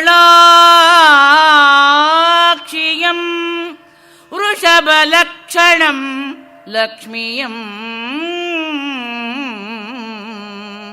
ಅಂತು ಕುಂಭ ಸಂಭವ ಸಂಭವಂ ಕಮಲನಾಭನ ಹೃದಯ ಭವನದ ಅಮೃತಾಬ್ಧಿ ಸಂಭವಯಂ ಕಂಡು ನೀನಾರ್ಗೆ ಎತ್ತಣಿಂದಂ ಬಂದೆ ಎಲ್ಲಿಗೆ ಪೋದಪೆ ಎಂದು ಬೆಸಗೊಳೆ. ನಿರ್ಜನವಾದ ಕುರುಧರೆಯಲ್ಲಿ ವೈಶಂಪಾಯನ ಸರಸ್ತೀರದಲ್ಲಿ ತೊಡೆಮುರಿದು ಬಿದ್ದ ಅರಜೀವನಾದ ದುರ್ಯೋಧನನ ಬಳಿ ರಾಜ್ಯಲಕ್ಷ್ಮಿ ಬಂಗಾರದ ಚಾಮರ ಹಿಡಿದು ತಂಗಾಳಿ ಬೀಸ್ತಾ ಇದ್ದಳು. ಮಕ್ಷಿಕಾದಿಗಳನ್ನು ದೂರ ಮಾಡ್ತಾ ಇದ್ದಳು. ಅದನ್ನು ಕನ್ನಡ ಕಾವ್ಯಗಳಲ್ಲಿ ಯಾವಾಗಲೂ ಒಮ್ಮೆ ಹಾಗೆ ಹೀಗೆ ಸುಳಿದು ಹೋಗುವ ಪೃಥ್ವಿ ಛಂದಸ್ಸಿನಲ್ಲಿ ಹೇಳ್ತಾನೆ. ಕನಕ ಚಾಮರಂ ಧವಳ ಚಾಮರಂ ಕೈಗಳುಳ್ ಮನಂ ಚಲಿಸೆ ಮಾಸಿದಿ ತಾರಿದ ಕುರುಳ್ಗೊಳುಂ ತನ್ನ ಭಿನ್ನ ನಿರ್ದ ಮೊಗಮಂ ತವಿಲ್ದಿರ ವಿಲಾಸಮು. ಮುಂದೆ ಆ ಹಿಂದೋಳದ ಗತಿ ನೋಡಿ. ಕಂಡನಲ್ಲಿ ಕಮಲಾಕ್ಷಿಯಂ ವೃಷಭ ಲಕ್ಷಣಂ ಲಕ್ಷ್ಮಿಯಂ ಕಂಡನಲ್ಲಿ ಕಮಲಾಕ್ಷಿಯಂ ವೃಷಭ ಲಕ್ಷಣಂ ಲಕ್ಷ್ಮಿಯಂ ತಧೀಂತ ಕಿಟ ಧೀಂತ ತೋಂ ತಕಿಟ ಧೀಂತ ಧೀಂ ಧೀಂತ ತಾಂ. ಹಾಗೆ ಆ ಹಿಂದೋಳದ ಉಯ್ಯಾಲೆಯ ತೂಗಿನಂತೆ ಬರುತ್ತದೆ. ಹಿಂದೋಳ ರಾಗವನ್ನೇ ಅದಕ್ಕೆ ತೆಗೆದುಕೊಂಡು ಹಾಡಿದ್ದಾರೆ. ಹಾಗೆ ಇರುವ ಲಕ್ಷ್ಮಿಯನ್ನ ಅಶ್ವತ್ಥಾಮ ಬಂದು ನೋಡ್ತಾನೆ. ನೋಡಿ ಅವಳಿಗೆ ಬೈಯೋಕ್ಕೆ ಶುರು ಮಾಡ್ತಾನೆ. ಬಂದೊಡನೆ ಬೈಗಳು. ಅಮೃತ ಪಯೋಧಿ ಮಂಥನದೆ ಪುಟ್ಟಿದೆ ಅಮೃತ ಪಯೋಧಿ ಮಂಥರದೆ ಪುಟ್ಟಿದೆ ಅಬ್ಜವನಂತರಾಳದೊಳರಮಿಯೇ ಪದ್ಮನಾಭನ ಉರದೊಳ್ನೆಲಸಿರ್ಪ ಮಹಾನುಭಾವೆಯ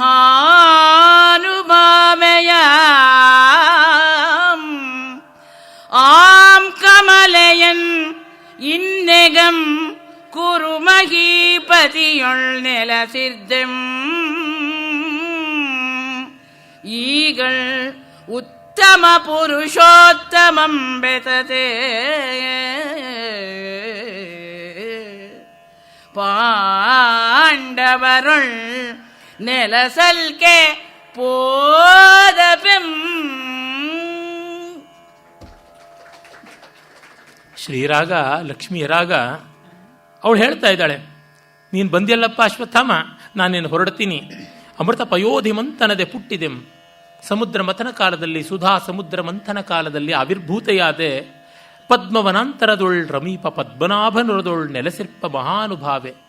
ನಾನು ಪದ್ಮಿನಿ, ಪದ್ಮಮಾಲೆ, ಪದ್ಮಪಾದೆ, ಪದ್ಮನೇತ್ರೆ, ಪದ್ಮವದನೆ, ಪದ್ಮಪಾಣಿ, ಪದ್ಮಪಾದೆ ಹೀಗೆ ಇರುವ ನಾನು ಪದ್ಮನಾಭನಾದ ನಾರಾಯಣನಲ್ಲಿ ನೆಲೆಸಿದ್ದು ಸಹಜ. ಕಮಲೆ ನಾನು. ಕಿಮ್ಮಲಂ, ಮಲ ಅನ್ನೋದಿದೆಯಾ? ಮಲ ಒಂದು ಸ್ವಲ್ಪವೂ ಇಲ್ಲ ಅಂತಾದಾಗ ಕಮಲ ಅಂತ, ಅದು ಕಮಲದ ನಿರುಕ್ತಿ ಅಂತ ಹೇಳ್ತಾರೆ. ಈಗ ಕುರುಪತಿಯಲ್ಲಿ ಇಲ್ಲಿವರೆಗೂ ಇದ್ದೆ, ಇನ್ನು ನಾನು ಹೊರಟೆ. ಪುರುಷೋತ್ತಮಂ ಬೆಸೆಸೆ ಪಾಂಡವರೊಳ್ ನೆಲಸಲ್ಕೆ ಪೋದಪೆಂ. ಪರಮಪುರುಷ ನಾರಾಯಣ ಹೇಳ್ದ, ನಾನು ಇವನನ್ನು ಬಿಟ್ಟು ಆ ಕಡೆಗೆ ಹೋಗ್ತೀನಿ, ಪಕ್ಷಾಂತರ ಬ್ರಹ್ಮತಾಳದಲ್ಲಿ ನಡೀತೀನಿ ಅಂತಂದಳು. ಸಂಪತ್ತಿ ಹೊರಟೋಗ್ತಾ ಇರ್ತದೆ, ಅದು ಆಗುವುದೇ ಹೌದು. ಆ ರೀತಿ ಅವಳು ಹೊರಡ್ತಾ ಇದ್ದೀನಿ ಅಂತ ಪಾಪ ಹೇಳಿ ಹೊರಡ್ತಿದ್ದಾಳೆ. ಅಶ್ವತ್ಥಾಮನಿಗೆ ತಾಳೋಕ್ಕಾಗೋಲ್ಲ, ಬಾಯಿಗೆ ಬಂದಂತೆ ಬೈತಾನೆ ನೋಡಿ. ಪಾಂಡವರೊಳ್ ನೆಲಸಲ್ಕೆ ಪೋದಪೆಂ ಎಂಬುದುಂ ದ್ರೋಣನಂದನಂ ನಾರಾಯಣಂ ಬೆಸಸೆ ಪೋದಪೆನೆಂಬ ಲಕ್ಷ್ಮಿಯ ಮಾತನವಧಾರಿಸಿಯೇಗೆ ಮುಗುಳ್ನಗೆನಕ್ಕೂ ಚಳಮತಿಯಾದ ನೀ ಜಡಧಿ ಸಂಭವೆಯಪ್ಪುದರಿಂ. ಚಳಮತಿಯಾದ ನೀ ಸರೋಜ ಸಂಕುಳ ರಜದಿಂದೆ ನಿಂಪೊರೆದು ರಾಜಸದೊಳ್ ನೆಲೆಸಿರ್ಪೆ ಗೋವುಗಾದ ಅಳವು ಅರಿದಿದ್ದ ಕೃಷ್ಣನೊಡನೆ ಇದ್ದುದರಿಂದ ಮೇ ಸರೋಜ ಸಂಕುಳ ರಜದಿಂದೆ ನಿಂಪೊರೆದು ರಾಜಸದೊಳ್ ನೆಲಸಿರ್ಪ ಗೋವುಗಾದ ಅಳವು ಅರಿದಿದ್ದ ಕೃಷ್ಣನೊಡನೆ ಇದ್ದುದರಿಂದ ಮೇ ನೀಂ ಗೋವಿಯಾದ ಅಗ್ಗಳದ ವಿವೇಕಂ ಇಲ್ಲ ನಿನಗೆ. ಎತ್ತರಿವ ಆ ಪುರುಷಾಂತರಂಗಳಾಗ.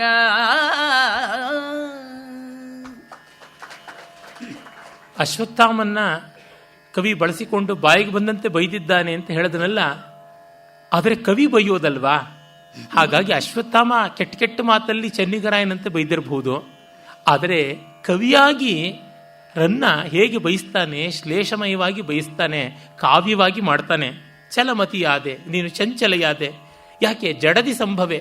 ಜಲಧಿ ಜಡದಿ ಲಡೆಯೋರ ಅಭೇದ, ಎರಡೂ ಒಂದೇ ರೀತಿ, ಜಲ ಜಡ ಒಂದು ಅಂತ. ನೋಡಿ ನೀವು ಆ ಸಂಸ್ಕೃತ ವರ್ಣಗಳು ಹೇಗೆ ವಿಪರ್ಯಸ್ತವಾಗುತ್ತದೆ. ಅಗ್ನಿಮೀಳೆ ಅಗ್ನಿಮೀಡೆ. ಅದೇ ರೀತಿಯಾಗಿ ನಾವು ನೋಡ್ತೀವಿ ಕಾಳಿದಾಸ ಕಾಳಿದಾಸ, ಲಾ ಳ ಆಗುತ್ತದೆ, ಳ ಡ ಆಗುತ್ತದೆ. ಮೂರ್ಧನ್ಯ ಸ್ಥಾನಾಕ್ಷರಗಳು ಒಂದೇ ರೀತಿಯಾಗಿ ಪರಿಣಮಿಸುತ್ತವೆ. ಹಾಗಾಗಿ ಜಡದಿ ಸಂಭವೆ. ನೀನು ಜಡದಿ, ಜಡರನ್ನ ಹೊತ್ತಂತ, ಜಾಡ್ಯವನ್ನು ಹೊತ್ತ ಸಮುದ್ರದಲ್ಲಿ ಹುಟ್ಟಿದ್ರಿಂದ ಸರಿಯಾಯಿತು. ಸರೋಜ ಸಂಕುಳ ರಜದಿಂದ ನೀಂ ಪೊರೆದು ರಾಜಸದೊಳ್ ನೆಲೆಸಿರ್ಪೆ. ನೀನು ಕಮಲದಲ್ಲೇ ಇರ್ತೀಯ, ಕಮಲದ ಮಧ್ಯದಲ್ಲೆಲ್ಲ ಪರಾಗ, ಪರಾಗ ಧೂಳಿಗೆ ರಜಸ್ಸು ಅಂತಾರೆ. ರಜೋಗುಣದಿಂದ ಇರುವ ಕಾರಣ ನಿನಗೆ ಸತ್ವ ಎಲ್ಲಿ ಗೊತ್ತಾಗುತ್ತದೆ? ಮನುಷ್ಯರ ಸತ್ವ ನಿನಗೆ ಅರಿಯದು. ಹಾಗಾಗಿಯೇ ಗೋವುಗಾರ ಯಾವನಿದ್ದಾನೆ, ಗೋವಳ ಕೃಷ್ಣ, ಅವನ ಒಡನಿದ್ದುದರಿಂದ ನೀನು ಗೋವಿಯಾದೆ, ನೀನು ದನದಂತೆ ಆದೆ. ಹಾಗಾಗಿ ವಿವೇಕವಿಲ್ಲ. ಪುರುಷಾಂತರಂಗಳ, ಯಾರು ದೊಡ್ಡವರು, ಯಾರು ಸಣ್ಣವರು, ಯಾರು ಯುಕ್ತರು, ಯಾರು ಅಯುಕ್ತರು, ಯಾರು ಅಭಿಯುಕ್ತರು, ಯಾರು ಅಲ್ಲ, ಇದು ನಿನಗೆ ಗೊತ್ತಿಲ್ಲ. ಹಾಗಾಗಿ ನೀನು ಹಾದರಕ್ಕೆ ಎಳೆಸಿದ್ದೀಯಾ ಅನ್ನುವ ಧ್ವನಿಯನ್ನು ಬರುವಂತೆ ಮಾತು ಹೇಳಿ ಮತ್ತೂ 2 ಕಂದಗಳಲ್ಲಿ ಬೈತಾನೆ ನೋಡಿ. ಕಲಿ ಪಂದೆ ಎಂದು ಬಗೆಯದೆ ಕುಲಜಂ ಕುಲಹೀನಂ ಎಂದು ಬಗೆಯದೆ ತರುಣಂ ಸಲೆ ವೃದ್ಧಂ ಎಂದು ಬಗೆಯದೆ ನೆಲಸುವೆ ನಿನ್ನಿಂ ನಿಕೃಷ್ಟ சிட்டர் ಎಂಬரும் ಒಳರೆ. ನಿನಗೆ ಪರಾಕ್ರಮಿ ಯಾರು, ಹೇಡಿ ಯಾರು ಅದು ಗೊತ್ತೇ ಇಲ್ಲ. ಭೀರು ವೀರರ ಅಂತರ ತಿಳಿಯದು ನಿನಗೆ. ಕುಲವಂತ ಕುಲಹೀನರ ವ್ಯತ್ಯಾಸ ಕೂಡ ಗೊತ್ತಿಲ್ಲ. ತರುಣ ವೃದ್ಧರ ವ್ಯತ್ಯಾಸ ಗೊತ್ತಿಲ್ಲ. ಹೇಗೆ ಸ್ವೈರಿಣಿ ಸಂಪತ್ತಿಯನ್ನೊಂದನ್ನೇ ಗಮನಿಸಿಕೊಂಡು ಹೋಗ್ತಾಳೆ ಹಾಗೆ ಮಾಡ್ತೀಯ ಅನ್ನುವ ಧ್ವನಿಯನ್ನು ಇಟ್ಟು ಈ ಪದ್ಯವನ್ನು ಹೇಳ್ತಾನೆ. ಇಲ್ಲೆಲ್ಲ ಈ ಕವಿಗೆ ದೊಡ್ಡ ಸ್ಫೂರ್ತಿ ಮಹಾಕವಿ ಬಾಣಭಟ್ಟನ ಕಾದಂಬರಿಯಲ್ಲಿ ಶುಕನಾಸೋಪದೇಶದಲ್ಲಿ ಬರುವ ಲಕ್ಷ್ಮಿ ಉಪಾಲಂಭ. ಲಕ್ಷ್ಮಿಯನ್ನ ಬಹಳ ಚೆನ್ನಾಗಿ ಕವಿತಾಮಯವಾಗಿ ಬೈತಾನೆ. ಅವನಂತೆ ಬೈದವರು ಯಾರೂ ಇಲ್ಲ. ನೋಡಬೇಕು ಅಂದರೆ ಕನ್ನಡದಲ್ಲಿ ನಾಗವರ್ಮ. ಅದು ಬಿಟ್ಟರೆ ಗದ್ಯದಲ್ಲಿ ಬನ್ನಂಜಿಯವರು ಬರೆದರು. ಆದರೆ ಬನ್ನಂಜಿಯವರು ಅಲ್ಲಿರುವ ಅನರ್ಘಭಾಸ್ವರವಾದ ಶ್ಲೇಷಗಳನ್ನೆಲ್ಲ ಬಿಟ್ಟೇ ಬಿಟ್ರು. ಬಾಣಭಟ್ಟ ಯಾರ ಅನುವಾದಕ್ಕೂ ಸಿಗೋಲ್ಲ. ಒಬ್ಬ ಜಯದೇವ, ಒಬ್ಬ ಶ್ರೀಹರ್ಷ, ಅಂದರೆ ನೈಷಧೀಯ ಚರಿತ ಬರೆದ ಶ್ರೀಹರ್ಷ, ಬಾಣಭಟ್ಟ ಯಾವ ಅನುವಾದಕನಿಗೂ ಸಿಗದೆ ಮಿಂಚಿ ಮಾಯವಾಗುತ್ತಾನೆ. ದೇಶಭಾಷೆಗಳಲ್ಲಿಯೇ ಆ ಸ್ಥಿತಿ. ಮಹತ್ಕೃತಿ ಮಹಾಕಲೆ ಇನ್ನೊಂದು ಮಾಧ್ಯಮಕ್ಕೆ ಅಳವಡೋದೇ ಇಲ್ಲ. ಆ ರೀತಿಯಾದದ್ದು. ಅತ್ಯುತ್ತಮವಾದ ಕಾದಂಬರಿಯನ್ನು ಸಿನಿಮಾ ಮಾಡೋಕ್ಕಾಗೋಲ್ಲ. ಅತ್ಯುತ್ತಮವಾದ ಹಾಡನ್ನು ಡಾನ್ಸ್ ಮಾಡೋಕ್ಕಾಗೋಲ್ಲ. ಅತ್ಯುತ್ತಮವಾದ ಡಾನ್ಸನ್ನು ಚಿತ್ರದಲ್ಲಿ ಸೆರೆ ಹಿಡಿದು ಇಟ್ಕೊಳ್ಳೋಕ್ಕೆ ಆಗೋಲ್ಲ. ಈ ರೀತಿಯಾಗಿ ಮುಂದೆ ಮತ್ತೂ ಬೈತಾನೆ ನೋಡಿ. ಇರಿಸುವೆ ತಂದೆ ಮಕ್ಕಳಂ ಇರಿಸುವೈ ಸೋದರರ್ಕಳಂ ತಮ್ಮೊಳ್ ತೊಳ್ತು ಇರಿಸುವೈ ಗುರು ಶಿಷ್ಯರಂ ಎಲೈ ಲಕ್ಷ್ಮೀ ತಂದೆ ಮಕ್ಕಳಂ ಇರಿಸುವೆ ಸೋದರರ್ಕಳಂ ತಮ್ಮೊಳ್ ಇರಿಸುವೆ ತೊಳ್ತು ಇರಿಸುವೆ ಗುರು ಶಿಷ್ಯರೋ ಅರಗುಲಿಗೆ ನಿನ್ನಿಂ ನಿಕೃಷ್ಟರಾದರುಂ ಒಳರೆ. ಎಂಥ ರಾಗ ಮಾಂಡ್, ಅದ್ಭುತವಾದ ರಾಗ. ಇದನ್ನ ಛೋಟಾ ಮೋಟಾ ರಾಗ ಲವಾಜಮೆಗೆ ಅಲ್ಲಿ ಇಲ್ಲಿ ಮಸಾಲೆಯಾಗಿ ಬರುವಂಥ ರಾಗ ಅಂತ ಉಪೇಕ್ಷೆ ಮಾಡ್ತಾರೆ. ನಮಗಿಂಥ ರಾಗಗಳೇ ಸಾಕಪ್ಪ, ತೋಡಿ ಭೈರವಿ ಯಾರಾದ್ರೂ ಹಾಡ್ಕೊಂಡು ಹೋಗಲಿ ಅಂತ ಅನ್ಸ್ಬಿಡುತ್ತೆ ಎಷ್ಟೋ ಬಾರಿ. ಯಾಕೆಂದ್ರೆ ಒಂದು ಹಮ್ಮಿಂಗ್ ಬರ್ಡ್, ಹನಿ ಬರ್ಡ್ ಅಂತೆಲ್ಲ ಮುಷ್ಟಿಯೊಳಗೆ ಅಡಗತಕ್ಕಂಥ ಪಕ್ಷಿಗಳು. ಆದರೆ ಅವು ಗಿಡಗ ನವಿಲುಗಳಿಗಿಂತ ಕೆಲವೊಮ್ಮೆ ಸೊಗಸು ಅಂತ ಅನಿಸ್ಬಿಡುತ್ತೆ. DVG ಅವರು ಹೇಳ್ತಾ ಇದ್ರು, ಹಾಳಾದ್ದು ಚರಂಡಿ ಪಕ್ಕದ ಬೋಂಡಾಗಿರುವ ರುಚಿ ಇನ್ಯಾವ ವೈದಿಕ ಸಮಾರಾಧನೆಗೂ ಬರೋಲ್ಲ ಅಂತ. ರುಚಿ ಗುಣಕ್ಕೆ ಮತ್ಸರವೇ, ಏನು ಮಾಡೋದು. ಮಾಂಡ್ ರಾಗ ಎಷ್ಟು ಸೊಗಸಾದ ರಾಗ. ಇನ್ನೂ ಒಂದು ಸ್ವಲ್ಪ ಹೊತ್ತು ಅವ್ರು ಹಾಡಬಾರದೆ ಅಂತ ಅನಿಸ್ತಾ ಇತ್ತು. ಗಂಗಮ್ಮನವರ ಈ ಒರಟತನ ಬಿಂಬಿಸುವ ಸಂದರ್ಭ ಬಂದಾಗ ಒರಟತನ ಬಿಂಬಿಸೋಕ್ಕೆ ಆಗುವಂತ ಶಕ್ತಿ ಎಲ್ಲಿಂದ ಬಂತು ಅಂದ್ರೆ ಅವರ ಸಂಕೇತಿಗಳಾಗಿದ್ರಿಂದ ಅಂತ ನನಗೆ ಹೋಯಿತು. ಕಾವೇರಿ ತೀರದ ಅಗ್ರಹಾರದಲ್ಲಿ ದಿವ್ಯ ಕ್ಷೇತ್ರಗಳಲ್ಲಿ ಯಥೇಷ್ಟವಾಗಿ ಸಂಗೀತ, ಸಾಹಿತ್ಯ, ತೊಂಡತನ, ಕೃಷಿಯಲ್ಲಿ ಮೆಂಡಾಗಿ ಬೆಳೆದವರು ಸಂಕೇತಿಗಳು. ಏನು ಮಾಡಿದ್ರು ಸಮೃದ್ಧಿ. ಒಂದು ಮರದ ತುಂಬ ಆಂಬಡಿಯನ್ನು ಎಲೆ ತುಂಬ ಹಾಕ್ತಾರೆ, ಬಾಯಿ ತುಂಬಾನು ಬೈತಾರೆ ಬೇಕಿದ್ರೆ. ಹಾಗಾಗಿ ಆ ನಿಗ್ರಹಾನುಗ್ರಹ ಸಾಮರ್ಥ್ಯ ಇದು ಗೊತ್ತಾಯಿತು ಅವರ ರಹಸ್ಯ. ಏನು ವೃಕ್ಷತೆ ತಂದ್ರು ಆ ಮಾಂಡ್ರಾಗಕ್ಕೆ, ಅದೇ ಸ್ವಲ್ಪ ನಾಚಿಕೊಳ್ಬೇಕು. ಆ ಥರ ಅಷ್ಟು ಸೊಗಸಾಗಿ ಮಾಡಿದ್ರು.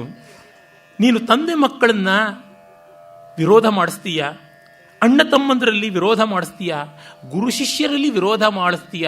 ಲಕ್ಷ್ಮಿ, ಆ ಲಕ್ಷ್ಮಿ ಅಂದರೆ ಒಂದು ದುಡ್ಡು ಕಾಸು ಅಲ್ಲ, ಎಲ್ಲ ಬಗೆಯ ಸ್ಥಾನಮಾನಗಳ ಒಟ್ಟಂದದ ಸಾಧನೆ ಅಂತೀವಲ್ಲ, ಅಚೀವ್ಮೆಂಟ್, ಅಲ್ಲಿಯೇ ಲಕ್ಷ್ಮಿ ಇದ್ದಾಳೆ. ಗುರು ಶಿಷ್ಯರಲ್ಲಿ ಮತ್ಸರ ಬಂದರೆ ಯಾವ ಮಟ್ಟಕ್ಕೆ ಬರುತ್ತದೆ ನೋಡಿ. ಯಾವುದೋ ಬುದ್ಧ ಜಾತಕ ಕಥೆಗಳಲ್ಲಿ ಬರುತ್ತದೆ ಗುಟ್ಟಿಲ ಮೂಸಿಲ ಅಂತ. ಗುಟ್ಟಿಲ ಅಂತ ಒಬ್ಬ ವೈಣಿಕ ಇದ್ದ, ಅವನು ಬೋಧಿಸತ್ವ. ಅವನ ಶಿಷ್ಯ ಮೂಸಿಲ ಅಂತ.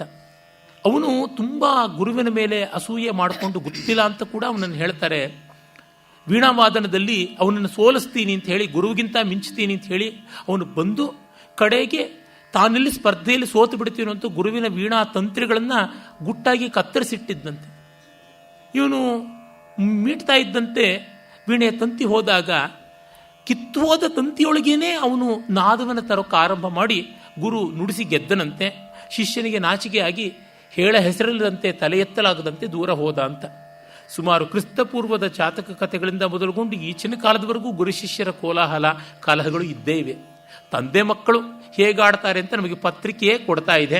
ಉತ್ತರ ಪ್ರದೇಶ ಸಾಲದೆ, ಮಹಾಭಾರತ ನಡೆದ ಜಾಗ. ಇನ್ನು ಸೋದರರು ಯಾವ ಥರ ಮಾಡ್ತಾರೆ ಅಂತ ಎಷ್ಟೆಷ್ಟೋ ಕಡೆಗಳಲ್ಲಿ ನಾವು ನೋಡಿದ್ದೀವಿ. ಮಹಾಭಾರತದಲ್ಲಿಯೇ ಇದೆಯಲ್ಲ ಆ ಸನ್ನಿವೇಶ. ಹೀಗೆ ಯಾರನ್ನೂ ನೀನು ಬಿಡದೆ ಮಾತ್ಸರ್ಯಕ್ಕೆ ಒಳಪಡಿಸ್ತೀಯ ಅಂತ ಹೇಳಿ, ಮಲಿನರನೆ ಪೊರ್ದುವೈ ನಿರ್ಮಲರತ್ತಲ್ ಪೊರ್ದಲೊಲ್ಲೆ ನೀಂ ಕನ್ನಡಿಯೋಳ್ ಜಲಮಿರ್ಪ ದೆಸೆಯೊಳಿಂದ ಕಿಲುಪುಗೊಂಡಿದ್ದ ದಸೆಯೋಳ್ ಇರ್ದುದಲ್ತೆ ಪೇಳ್ಗುಂ. ನೀನು ಕನ್ನಡಿಯ ಮೇಲಿನ ನೀರು ಕನ್ನಡಿಯನ್ನು ಕಿಲುಬಿಸುವ ಹಾಗೆ ಮಾಡ್ತೀಯ, ನೀನು ಮಲಿನನ್ನೇ ಇಷ್ಟಪಡ್ತೀಯ ಅಂತ. ರನ್ನನ ಕಾಲದಲ್ಲಿ ಬೆಲ್ಜಿಯಂ ಗ್ಲಾಸ್ ಕನ್ನಡಿಗಳು ಬಂದಿರಲಿಲ್ಲ. ಕಂಚಿನ ಹಲಿಗೆಯನ್ನು ನುಣುಪಾಗಿಸಿ ಬಳಸ್ತಾ ಇದ್ರು. ಆ ಪಾತ್ರೆಗಳ ಮೇಲೆ ನೀರು ಬಿದ್ದರೆ ಅದು ಹಾಗೆ ಕರೆಯಾಗಿ ಅದು ಅಲ್ಲಿ ಕಪ್ಪಾಗ್ತಾ ಇತ್ತು. ಆ ಒಂದು ಹೋಲಿಕೆಯನ್ನು ಬಳಸ್ಕೊಂಡಿದ್ದಾನೆ. ಅದರಿಂದಲೇ ಈ ಸ್ಫಟಿಕ ಮಣಿಗಳಿಂದ, ಅಂದರೆ ಕ್ವಾರ್ಡ್ಸ್ ಸ್ಲ್ಯಾಬ್ಸ್ ಅಂತೀವಲ್ಲ, ಸ್ಫಟಿಕದ ಹಲಿಗೆಗಳನ್ನು ಇಟ್ಟರೆ ಅದು ಕಿಲುಬೋದಿಲ್ಲ ಅಂತ ಹಾಗೆ ಮಾಡಿದ್ದನ್ನು ಮಣಿದರ್ಪಣ ಅಂತಿದ್ದು. ಅದಕ್ಕೆ ಶಬ್ದ ಮಣಿದರ್ಪಣ ಅಂತೆಲ್ಲ ಬಂದದ್ದು. ಮಣಿದರ್ಪಣ ಅಂದರೆ ಅದು ಕಿಲುಬಿನ ಸೋಂಕಿಲ್ಲದೆ ಇರತಕ್ಕಂಥದ್ದು ಅಂತ. ನೀನು ಕಿಲುಬುಗನ್ನಡಿ ಮಾಡಿಸ್ತೀಯ ಅಂತ. ವಾಲ್ಮೀಕಿ ನಿಶ್ವಾಸಾಂಧ ಅಂತ ಹೇಳಿದ್ದು. ಉಸಿರಿನಿಂದ ಕುರುಡುಗನ್ನಡಿ ಆದಂತೆ ಚಂದ್ರ ಅಂತ. ಇಲ್ಲಿ ಕಿಲುಬುಗನ್ನಡಿಯನ್ನು ಹಲವು ಕಡೆ ಕನ್ನಡ ಕವಿಗಳು ತೆಗೆದುಕೊಳ್ತಾರೆ. ಹೀಗೆಲ್ಲ ಬೈದಾಗ ಪಾಪ ಅವಳು ಏನೂ ಮಾಡೋಕ್ಕಾಗದೆ ತತ್ತರಿಸಿ ಹೋಗ್ತಾಳೆ.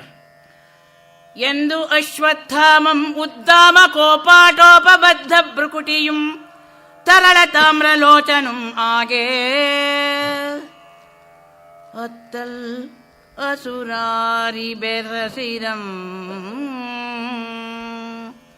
ಅತ್ತಲ್ ಅಸುರಾರಿ ಬೆಸಸಿದಂ ಇತ್ತಲ್ ರುದ್ರಾವತಾರಂ ಎಳೆದೊಯ್ದಪಂ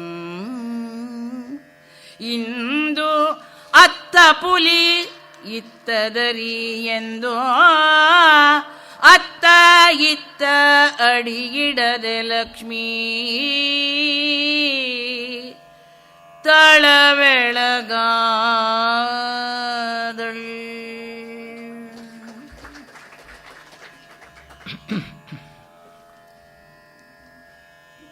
ಕಾಳಿದಾಸ ಶೈಲಾಧಿರಾಜತನಯ ನಯಯೌನ ತಸ್ಥೌ ಅಂತ ಹೇಳ್ದ. ನಿಕ್ಷೇಪಣಾಯ ಪದಮುದ್ಧೃತ ಮುದ್ವಹಂತಿ ಶೈಲಾಧಿರಾಜತನಯ ನಯಯೌನ ತಸ್ಥೌ.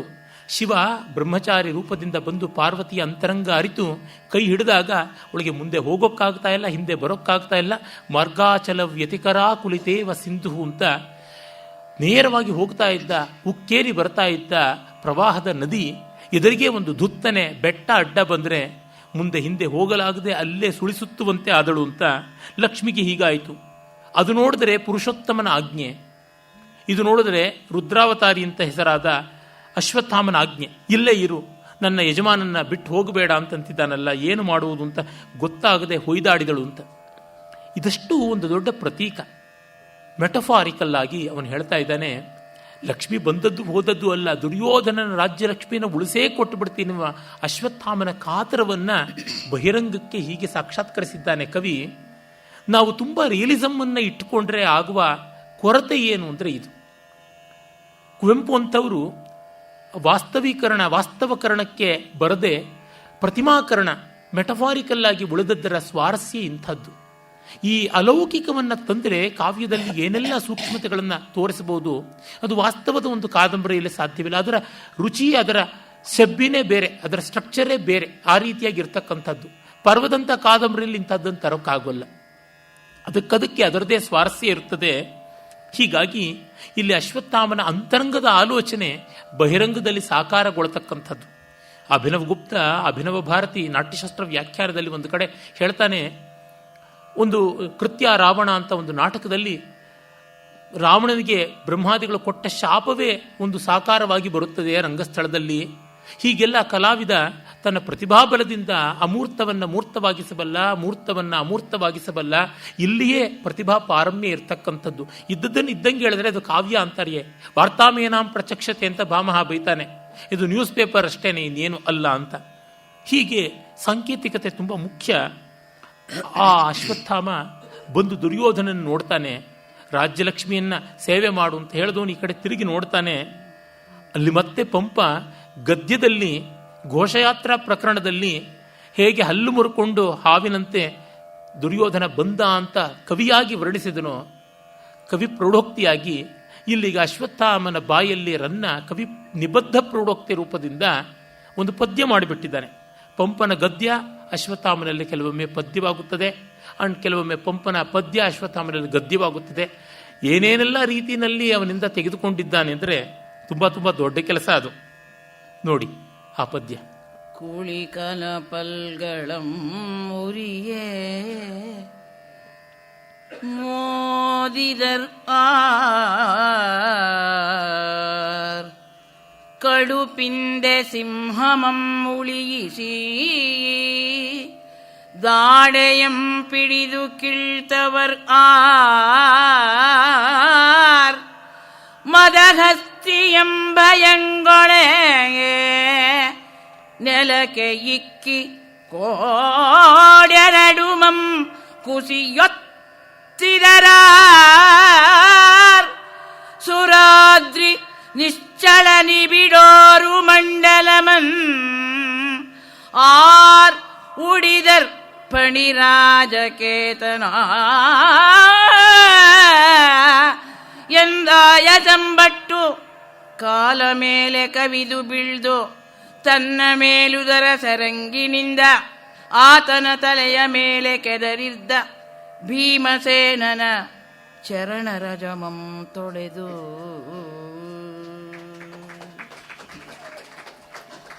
ಅಯ್ಯೋ, ಮಹಾಸರ್ಪರಾಜ ಕುಳಿಕ, ಶಂಖ, ತಕ್ಷಕ, ಪುಂಡರೀಕ, ಶೇಷ, ಅನಂತ, ವಾಸುಕಿ ಇವರೆಲ್ಲ ಮಹಾಸರ್ಪಗಳು. ಕದ್ರು ಮತ್ತು ಸುರಸೆ ಇಬ್ಬರು ಸರ್ಪ ಮಾತೆಯರು. ಆ ಸರ್ಪ ಮಾತೆಯರಲ್ಲಿ ಸಾಧು ಸರ್ಪಗಳೆಲ್ಲ ಸುರಸ ಸಂಭೂತರು, ದುಷ್ಟ ಸರ್ಪಗಳೆಲ್ಲ ಹೆಚ್ಚಾಗಿ ಕದ್ರೋತ್ಪನ್ನರು ಅಂತ ಉಂಟು. ಆ ಕುಳಿಕನ ಕದ್ರುವಿನ ಮಗ ಅವನು, ಭಯಂಕರವಾದ ಸರ್ಪ.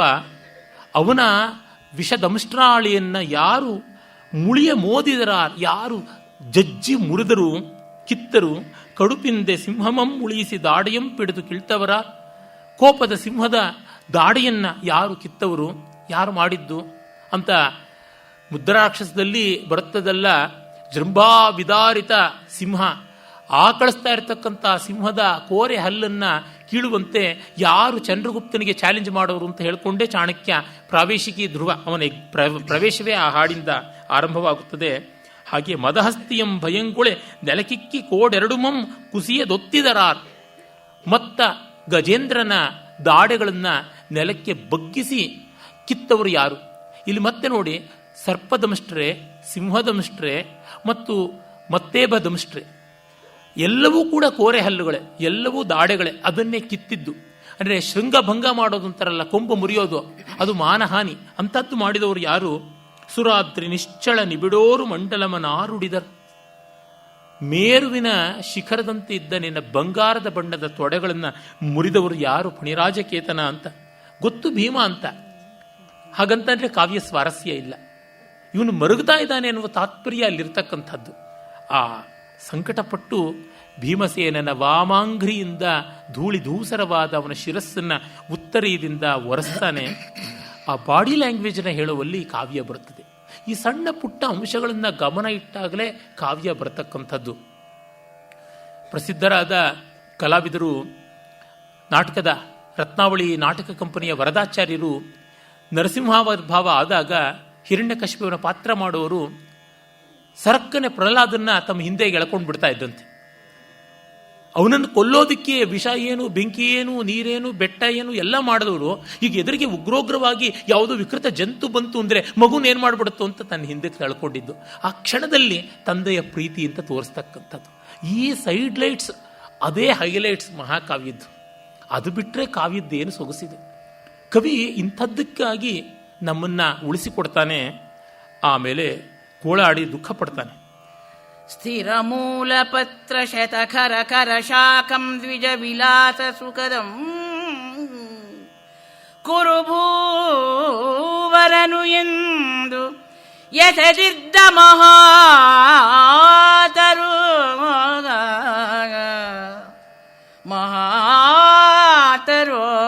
ಸ್ಥಿರ ಮೂಲ ಪತ್ರ ಶತಖರ ಕರ ಶಾಖಂ ದ್ವಿಜ ವಿಲಾಸ ಸುಖದಂ ಕುರುಭೂವರನು ಎಂದು ಎಸೆದಿದ್ದ ಮಹಾತರು ಕೆಡೆದುದು ಭೀಮ ಗಜದ ಚರಣಾಹತಿಯಂ ಮಹಾತರೋ ಕುರುಭೂವರನೆಂದೆತೆದಿದ್ದ ಆ ಮಹಾತರೋ ಭೀಮ ಗಜದ ಚರಣಾಹತಿಯಂ ಕೆಡೆದುದು. ಸಕಲ ದೇಶಾಧಿಪತಿ ಪರದೇಶಿಯಾದಿಯಲ್ಲ ಅಂತ ದೇಶರಾಗದಲ್ಲಿ ಹಾಡ್ತಿದ್ದಾರೆ. ಇದೊಂದು ಸಾವಯವ ಶ್ಲಿಷ್ಟ ರೂಪಕ ಅಲಂಕಾರ.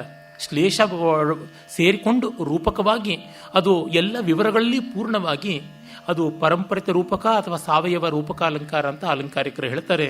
ಸ್ಥಿರಮೂಲ ಪತ್ರ ಶತಕರ ಕರ ಶಾಖಂ ದ್ವಿಜ ವಿಲಾಸ ಸುಖದಂ ಕುರು ಭೂವರನ್ ಎಂದು ಎಸೆದಿದ್ದ ಮಹಾತರು ಕೆಡೆದುದು ಭೀಮ ಗಜದ ಚರಣಾಹತಿಯಂ. ಭೀಮ ಗಜ, ಭೀಮ ಅನ್ನುವ ಗಜ, ಭೀಮಾಕಾರೋಯಂ ಗಜ, ಭಯಂಕರವಾದಂಥ ಆನೆ ಅಂತ ಎರಡೂ ಅರ್ಥ ಶ್ಲೇಷ ಬರುತ್ತದೆ. ಮತ್ತೆ ಕುರುಭೂವರ, ಕುರುಭೂಮಿಯಲ್ಲಿ ಶ್ರೇಷ್ಠವಾದದ್ದು ಅಂತ ಒಂದು.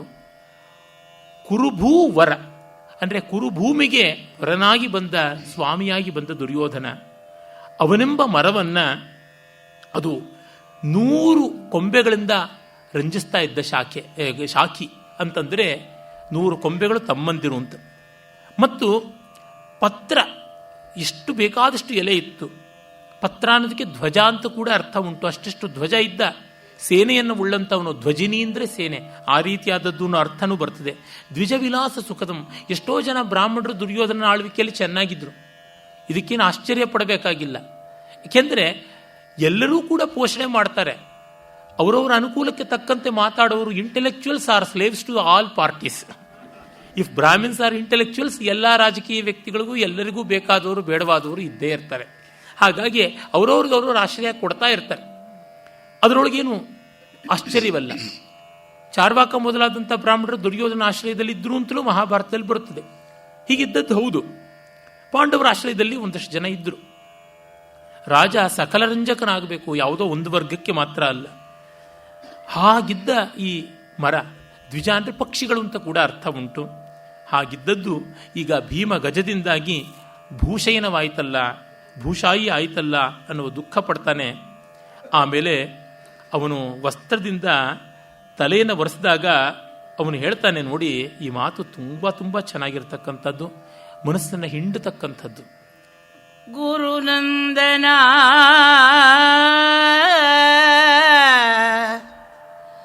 ಅರಿಚರಣ ಪಾಂಸು ಪತ್ತಿರೇ ಶರೀರಮಂ ತೊಡೆದು ಕಳೆದೆ ವಸ್ತ್ರಾಂಚಲದಿಂ ವಸ್ತ್ರಾಂಚಲದಿಂ ಅರಿಚರಣ ಪಾಂಸು ಪತ್ತಿರೆ ತೊಡೆದು ಕಳೆದೆ ಗುರುನಂದನ ನೀನ್ ಎನ್ನ ಈ ಪರಿಭವ ಪಾಂಸುವನ್ ಗುರುನಂದನ ನೀನ್ ಈ ಪರಿಭವ ಪಾಂಸುವನ್ ಅದು ಎಂತು ಪೇಳ್ ಕಳೆದ ಪೆಯೋ.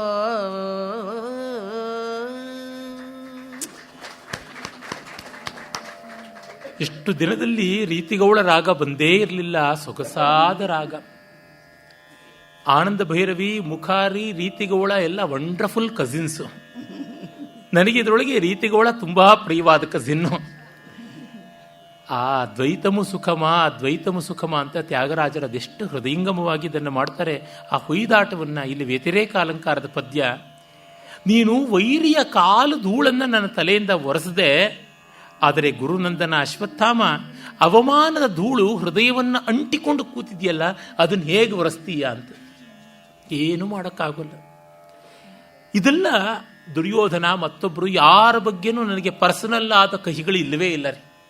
ಕಾವ್ಯದಲ್ಲಿ ಪ್ರತಿ ಪಾತ್ರವೂ ನಮಗೆ ಆತ್ಮೀಯವಾದದ್ದು. ಬದುಕಿನಲ್ಲಿ ಇಂಥವ್ರು ಬಂದರೆ ಬೇಜಾರಾಗ್ಬೋದು, ಕಾವ್ಯದಲ್ಲಿ ಬಂದರೆ ಆಗೋಲ್ಲ. ಯಾಕೆಂದರೆ ನಮ್ಮಂಶ ಅಲ್ಲಿದೆ. ನಮ್ಮೊಳಗಿನ ದುರ್ಯೋಧನ, ನಮ್ಮೊಳಗಿನ ನಾಜೂಕಯ್ಯ ಅಂತ ಒಂದು ನಾಟಕನೇ ಇದೆಯಲ್ಲ ಕನ್ನಡದಲ್ಲಿ. ನಮ್ಮ ಅಂತರಂಗದಲ್ಲಿ ಇವರೆಲ್ಲರೂ ಇದ್ದಾರೆ. ಹಾಗಲ್ಲವಾದರೆ ಈ ಸನ್ನಿವೇಶಗಳು ನಮಗೆ ಮನಸ್ಸಿಗೆ ಬರ್ತಾ ಇರಲಿಲ್ಲ. ಯಾವುದೋ ಏನೋ ಸಮಾಧಾನವನ್ನು ಯಾರೋ ಹೇಳ್ತಾರೆ, ಆದರೆ ಪರಿಹಾರವಾಗಿರೋಲ್ಲ. ಆ ಮಟ್ಟಕ್ಕೆ ಸಮಾಧಾನ ನಿಷ್ಫಲ. ಆದರೆ ಅದೂ ಮಾಡದೇ ಇದ್ರೆ ಮತ್ತೂ ತೊಂದರೆ ಆಗ್ತಾ ಇತ್ತು. ಸತ್ತಾಗ ಮನೆಯಲ್ಲಿ ಆತ್ಮೀಯರು ಯಾರ್ಯಾರೋ ಬಂದು ಸಮಾಧಾನ ಹೇಳ್ತಾರೆ, ಸತ್ತವರೇನು ಇದ್ದು ಬರೋಲ್ಲ. ಆದರೆ ಅವರು ಸಮಾಧಾನ ಹೇಳದೆ ಹೋಗಿದ್ರೆ ನಮಗೆ ಅಷ್ಟಾದರೂ ಸಾಂತ್ವ ಸಿಗ್ತಾ ಇತ್ತಾ ಅಂತ ನೋಡಿದಾಗ ಇವು ಬೇಕು. ವೈ ಫಾರ್ಮ್ಯಾಲಿಟೀಸ್ ಅಂತಾರೆ? They have their own values, they have their own things to achieve. ಈ ಅರ್ಥದಲ್ಲಿ ಕಂಡಾಗ ದುರ್ಯೋಧನ ದುಃಖ ಪಡುವುದು ಸಹಜ. ಆದರೆ ಅಶ್ವತ್ಥಾಮ ಅದು ಮಾಡದೇ ಇದ್ದರೆ ತುಂಬ ಅನ್ಯಾಯವಾಗ್ತಾ ಇತ್ತು. ಈ ಹೃದಯ ಸ್ಪರ್ಶಿ ಸಂದರ್ಭವನ್ನು ಮಹಾಕವಿ ಕೊಡ್ತಾನೆ.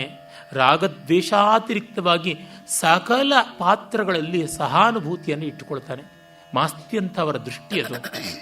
ಆಮೇಲೆ ನಿನಗೆ ನಾನು ಸಮಾಧಾನವನ್ನು ಮಾಡ್ತೀನಿ ಅಂತ ಒಂದು ಶಪಥವನ್ನೇ ತಂದಿಡ್ತಾನೆ. ಜೊತೆಗೆ ನೋಡಿ, ಅವನು ದುರ್ಯೋಧನನ ಕೊನೆಯ ಆಸೆ ನೆರವೇರಿಸುವ ಕೃತಜ್ಞತೆ, ಕೃತಾರ್ಥತೆ ತನ್ನದು ಅಂತ ಕೂಡ ಭಾವಿಸಿಕೊಳ್ತಾನೆ. இதுவும் நோடுவெம் இன்னும் என்ன ஒடலுள் என்ன ஈ பிராணம் உள்ளன்னம் இதுவும் இன்னும் நோடுவெம் ஓவதே கௌந்தேயரம் இக்கி பந்தலகளம் தந்து என்ன ಮುಂದೆ ಇಕ್ಕೂ ಇದುವಂ ಇನ್ನುಂ ನೋಡುವೆಂ ಕೂರದ ದಾಯಾದರ ಮಿಕ್ಕ ಪಂದಲೆಗಳಂ ಕಣ್ಣಾರೆ ಕಂಡು ಎನ್ನ ಚಿತ್ತದೊಳ್ ಒಂದುಂ ತೊದಳ್ ಇಲ್ಲದೆ ಎನ್ನ ಅಸುಗುಣಕ್ಕೆ ಉತ್ಕ್ರಾಂತಿಯಂ ಮಾಡುವೆಂ ಗುರುನಂದನ ಇದುವಂ ಇನ್ನುಂ ನೋಡುವೆಂ. ನೋಡಿ, ತೊಡೆ ಮುರಿದುಕೊಂಡು ತಲೆ ಒದಿಸಿಕೊಂಡು ಇಷ್ಟೆಲ್ಲ ಆಗಿ ಬಂಧು ಬಾಂಧವರೆಲ್ಲ ಹೋಗಿದ್ದರು, ದ್ವೇಷ ಹೋಗಿಲ್ಲ. ತೃಷ್ಣೈಕಾ ತರುಣಾಯತೆ ಚ್ಯುತಾದಂತಹ ಸಿತಾಕೇಶಾಹ ಸ್ಖಲತ್ಪಾದ ಪದೇ ಪದೇ ಪ್ರಾಣಾಪಿ ಪರಂಯಾಂತಿ ತೃಷ್ಣೈಕಾ ತರುಣಾಯತೆ ಅಂತ. ಹಲ್ಲು ಬೀಳುತ್ತೆ, ತಲೆ ಬೆಳ್ಳಾಗುತ್ತೆ, ಕಣ್ಣು ಮಂಜಾಗುತ್ತದೆ, ಚರ್ಮ ಸುಕ್ಕಾಗುತ್ತದೆ, ವಯಸ್ಸಿನಿಂದ ಶರೀರ ಗಲಿತವಾಗುತ್ತದೆ. ಆದರೆ ಆಸೆ ಮಾತ್ರ ನಿತ್ಯ ಯೌವನದಲ್ಲಿರುತ್ತದೆ ಅಂತ ಅವನಿಗೆ ಆ ಸೇಡು ಆಸೆ ಎಷ್ಟಿದೆ. ಇದೊಂದು ಮಾಡು, ನಾನು ನೋಡ್ತೀನಿ, ಇದೊಂದು ಎನ್ನೊಡಲೊಳ್ ಎನ್ನೀ ಪ್ರಾಣ ಮುಳ್ಳನ್ನಂ ಓವದೆ. ನನ್ನ ಪ್ರಾಣ, ಕುಡಿ ಪ್ರಾಣ, ಇನ್ನು ಕೊನೆ ಪ್ರಾಣ ಉಳಿಯೋವಾಗಲೇನೆ ಕೌಂತೆಯರನ್ ಇಕ್ಕಿ ಪಂದಲೆಗಳಂ ತಂದೆನ್ನ ಮುಂದಿಕ್ಕು. ಪಂದಲೆ ಅಂದರೆ ರಕ್ತದಿಂದ ಇನ್ನು ಹಸಿಯಾಗಿರೋ ತಲೆ ಅಂತ. ಫ್ರೆಶ್ ಚಾಪ್ಡ್ ಹೆಡ್ಸ್, ಹಸಿ ತಾಜಾ ತಲೆ ತಂದಿಡಬೇಕು. ಆಗ ನನಗೆ ಸಂತೋಷ ಆಯಿತು. ಕೌಂತೆಯರ ತಲೆಗಳನ್ನು ತಂದಿರು. ಕೂರದ ದಾಯಾದರ ಮಿಕ್ಕ ಪಂದಲೆಗಳಂ ಕಣ್ಣಾರೆ ಕಂಡು ಅವರ ನೆತ್ತರು ಬಸದು ಬೀಳ್ತಾ ಇರ್ತಕ್ಕಂಥ ತಲೆಗಳನ್ನು ನೋಡಿ ಕಂಡೆನ್ನ ಚಿತ್ತದೊಳೊಂದು ತೊದಳಿಲ್ಲದೆ ನನಗೊಂದು ಸ್ವಲ್ಪ ಕಸಿವಿಸಿ ಆಗದೆ ಸುಗುಣಕ್ಕೆ ಉತ್ಕ್ರಾಂತಿಯನ್ನು ಮಾಡಬೇಕು. ಉತ್ಕ್ರಾಂತಿ ಅಂದರೆ ನಾನು ದೇಹ ಬಿಡ್ತೀನಿ, ಅದೊಂದು ಕೊನೆ ಆಸೆ ನಾನು ತೀರಿಸ್ಬಿಡು ಅಂತಾನೆ. ಅಶ್ವತ್ಥಾಮ ಆಗಲಿ ಅಂತ ಹೊರಡ್ತಾನೆ. ಆ ಸೌಪ್ತಿಕ ಪರ್ವವನ್ನು ಚಿಟಿಕೆ ಚಪ್ರವಾಗಿ ಮಾಡಿ ಮುಗಿಸಿದ್ದಾನೆ ಕವಿ. ಅದರೊಳಗೆ ಒಂದಿಷ್ಟು ತಪ್ಪು ಮಾಡಿದ್ದಾನೆ, ಅದು ಬೇರೆ ಸಂಗತಿ. ಆದರೆ ಮುಂದೆ ಆ ತಲೆಗಳನ್ನು ತಂದು ಮುಂದೆ ಇಡ್ತಾನಲ್ಲ ದುರ್ಯೋಧನನ ಮುಂದೆ, ಆಗ ನೋಡಿ ಅಶ್ವತ್ಥಾಮನಿಗೆ ರಾತ್ರಿ ಅವಸರದಲ್ಲಿ ಮಾಡಿದವನು ಹಾಳು ಮಾಡಿದ್ದು ಹಾಳು ಅಂತ. ಅವನು ಬಲಿಷ್ಠನಾದರೂ ಹೇಳಿ ವಿದ್ಯೆಯನ್ನು ಕಲಿಯಬೇಕಾದಂತೆ ಕಲಿತವನಲ್ಲ, ಹಿಂಬಾಗ್ಲಿಂದ ಕಲಿತವನು. ಎಕ್ಸಾಮಿನೇಷನ್ ಸೆಂಟರಲ್ಲಿ ವ್ಯಾಲ್ಯೂಯೇಷನ್ನು ಟ್ಯಾಬ್ಲೇಷನ್ನಲ್ಲಿ ಪೇಪರ್ಗಳನ್ನು ಬದಲಾಯಿಸಿ ಮಾರ್ಕ್ಸನ್ನು ಹಾಕಿಸ್ಕೊಂಡು ರ್ಯಾಂಕನ್ನು ತಗೊಂಡಂಥ ನೀಚ ಥರದ ವಿದ್ಯಾರ್ಥಿಯ ರೀತಿ ವಿದ್ಯಾರ್ಥಿ ಅವನು, ವಿದ್ಯಾರ್ಥಿ ಅಲ್ಲ ಅಶ್ವತ್ಥಾಮ. ಹಾಗಾಗಿ ಅವನು ಜೀವಗಳನ್ನಾಗಿ ರಾತ್ರೋರಾತ್ರಿ ಕತ್ತರಿಸಿಕೊಂಡು ಬಂದಿದ್ದಾನೆ ತಲೆಗಳನ್ನು. ಅವನು ಪರ್ಸನಲ್ ಎನ್ಮಿಟಿ ಇತ್ತಲ್ಲ, ಅದನ್ನು ಸಾಧಿಸ್ಕೊಂಡ. ಪಾಂಚಾಲರನ್ನು ಕೊಲ್ಲಬೇಕಾಗಿತ್ತು. ಶ್ರೀಮಂತರ ಮದುವೆ ಹಿಲಾಲಿನ ಬೆಳಕಲ್ಲಿ ಬಡವರು ಮುಂಜಿ ಮಾಡಿಕೊಂಡ್ರು ಅಂತ ಗಾದೆ ದಕ್ಷಿಣ ಕನ್ನಡದ ಕಡೆ. ಹಾಗೆ ಇವನು ದುರ್ಯೋಧನನ ಸೇಡನ್ನು ಹೀಗೆ ಮಾಡಿಸ್ಕೊಂಡ. ಮೂಲದಲ್ಲಿ ಬರುತ್ತದೆ, ಅವನು ಕೃತವರ್ಮ ಮತ್ತೆ ಈ ಕೃಪಾಚಾರ್ಯ ಆಟಕ್ಕುಂಟು ಲೆಕ್ಕಕ್ಕಿಲ್ಲ, ಕೃತವರ್ಮ ಪರವಾಗಿಲ್ಲ. ಇವರು ಮೂವರು, ದುರ್ಯೋಧನ ಅರ್ಧ ಶರೀರಿ. ಈ 3.5 ಸೈನ್ಯಕ್ಕೆ ಸೇನಾಧಿಪತಿ ಅಂತ ಪಟ್ಟಾಭಿಷೇಕ ಮಾಡಿಸ್ಕೊಳ್ತಾನೆ. ಚಟ್ಟಕ್ಕಿನ್ನೊಂದು ಕ್ಷಣ ಕಾಲಿಡುವಂಥ ದುರ್ಯೋಧನನ ಕೈನಲ್ಲಿ ಕೊನೆಯ ಸೇನಾಧಿಪತಿ ಅಂತ ಪಟ್ಟ ಮಾಡಿಸ್ಕೊತಾನೆ. ಚರಣ್ ಸಿಂಗ್ ಇದನ್ನೆಲ್ಲ ಪ್ರಧಾನಮಂತ್ರಿಯಾಗಿ ಪಾರ್ಲಿಮೆಂಟನ್ನೇ ಫೇಸ್ ಮಾಡದೆ ಹಾಗೆ. ಅಂದರೆ ಇದನ್ನು ನಾವು ಗೇಲಿ ಮಾಡ್ತಾ ಇರೋದಲ್ಲ, ಮನುಷ್ಯನ ಆಸೆ ಹೇಗಿರುತ್ತೆ ಅಂತ. ಹೇಗಾದರೂ ನಾನು ಒಂದು ಅವಾರ್ಡ್ ತಗೊಂಡೆ ಅಂತ ಅನಿಸ್ಕೋಬೇಕು, ನಾನು ಆ ಸೀಟಲ್ಲಿ ಒಂದು ದಿವಸ ಕೂತಿದ್ದೆ ಅಂತ ಅನಿಸ್ಕೊಳ್ಬೇಕು, ಈ ಥರದ್ದೆಲ್ಲ ಇರುತ್ತದಲ್ಲ. ಹಾಗೆ ಅಶ್ವತ್ಥಾಮ ಮಾಡಿಕೊಂಡು ತನ್ನ ತಂದೆಯನ್ನು ಕೊಂದ ಪಾಂಚಾಲ ನರೇಂದ್ರ ನಂದನನಾದ ದುಷ್ಟದ್ಯುಮ್ನನ್ನು ಕೊಲ್ಲಬೇಕು ಅನ್ನುವ ಆಸೆಯಿಂದಾಗಿ ಅವನು ಹೋಗಿದ್ದು. ದುಷ್ಟದ್ಯುಮ್ನ, ಯುಧಾಮನ್ಯು, ಶಿಖಂಡಿ ಅವ್ರನ್ನೆಲ್ಲರನ್ನೂ, ಉತ್ತಮೌಜ ಎಲ್ಲರನ್ನೂ ಕೊಂದುಬಿಟ್ಟ. ಅದನ್ನು ಮಾಡ್ದ. ಅರೆ ಉಪಪಾಂಡವರ ತಲೆಯನ್ನು ಕತ್ತರಿಸಿಬಿಟ್ಟ. ಗೊತ್ತಾಗಲಿಲ್ಲ ಅವನಿಗೆ. ಮುಖ ಗಿಖ ಎಲ್ಲ ನೋಡೋದ್ರೊಳಗೆ ಭೀಮಾನೇ ಇದ್ದಲ್ಲಿ ಅವನು ಎದ್ದು ಬಿಟ್ಟು ತನ್ನನ್ನೇ ಕೊಂದರೆ ಗತಿ ಏನು ಅಂತ. This are all the problems of existence. ಹಾಗೆ ಮಾಡಿಕೊಂಡು ಎಂಥದ್ದು ಒಂದು 5 ತಲೆಯನ್ನು ತಂದು ಮುಂದೆ ಇಟ್ಟುಬಿಟ್ಟ. ಮಾಡು ಅಂದರೆ ಮಾಡದೆ ಅಂತ. ದುರ್ಯೋಧನನಿಗೆ ಕನಸು ಮನಸ್ಸಲ್ಲೂ ಇರುಳಿನಲ್ಲೂ ಕೂಡ ಗೊತ್ತು ಪಾಂಡವರು ಯಾರು ಅಂತ. ಅದರೊಳಗೂ ಭೀಮ ಅಂದರೆ ಗೊತ್ತು. ಅತ್ಯಂತ ರಮಣೀಯವಾದ ಪದ್ಯ. ಈ ಒಂದು ಪದ್ಯವೇ ಸಾಕು ನನ್ನನ್ನು ಶಾಶ್ವತ ಮಾಡುತ್ತದೆ. ಆ ಪದ್ಯ ನೋಡಿ ಎಂಥದ್ದು. ಎಂಬುದುಂ ಅದಾವಗಹನಂ ಅಂತೆಗೈವೆಂ ಎಂದು ಪೂಣ್ದು ಹಸ್ತಿನಾಪುರಮಂ ಪೊಕ್ಕೋ ಪಾಂಡವರ ಶಂಕೆಯಿಂ ಉಪಪಾಂಡವರ ತಲೆಗಳಂ ಕೊಂಡು ತಳತಳನೆ ನೇಸರ್ 3 ಬಾಗಳ್ ಬಂದು ಕೊಳ್ ಕೊಳ್ ನಿನ್ನ ನಚ್ಚಿನ ಪಾಂಡವರ ತಲೆಗಳಿವೆ ಎಂದು ಮುಂದಿಕ್ಕಿದೊಡೆ ತಲೆಗಳಂ ನೀಡುಂ ಭಾವಿಸಿ ನೋಡಿ. ಶುದ್ಧ ಧನ್ಯಾಸಿ ರಾಗ. ಪವನ ಜನ ಆಸ್ಯಂ ಅಲ್ತು ಇದು ಅವನ ಆನನಂ ಅಪ್ಪೊಡೆ ಮಟ್ಟಂ ಗಿರ್ದು ನೋಡುವುದೇ ಮದೀಯ ವಕ್ತ್ರ ಮನೆ ಪವನ ಜನಪ್ಪೊಡೆ ಮಟ್ಟಂ ಗಿರ್ದು ನೋಡುವುದೇ ಕೆಮ್ಮನೆ ಪೋಯ್ತು ಅರಿವಿಲ್ಲದೆ ಹಾಯ್ತು ಪಾಂಡವರ ಶಿರಂಗಳ್ ಅಲ್ಲವೋ ಅಲ್ಲವೋ ಇವೋ ಪಾಂಡವ ಸೂನುಗಳಪ್ಪ ಪಂಚ ಪಾಂಡವರ ಶಿರಂಗಳಂ ನೆರೆ ವಿಚಾರಿಸದೆ ಅಕ್ಕಟ ಅಕ್ಕಟ ಕೊಂಡು ಬರ್ಪುರೇ. ಚಕ್ರವಾಕ ರಾಗ ವಿಷಾದದ ರಾಗ. ರಾತ್ರಿಯ ಚಕ್ರವಾಕದ ಗೋಳು.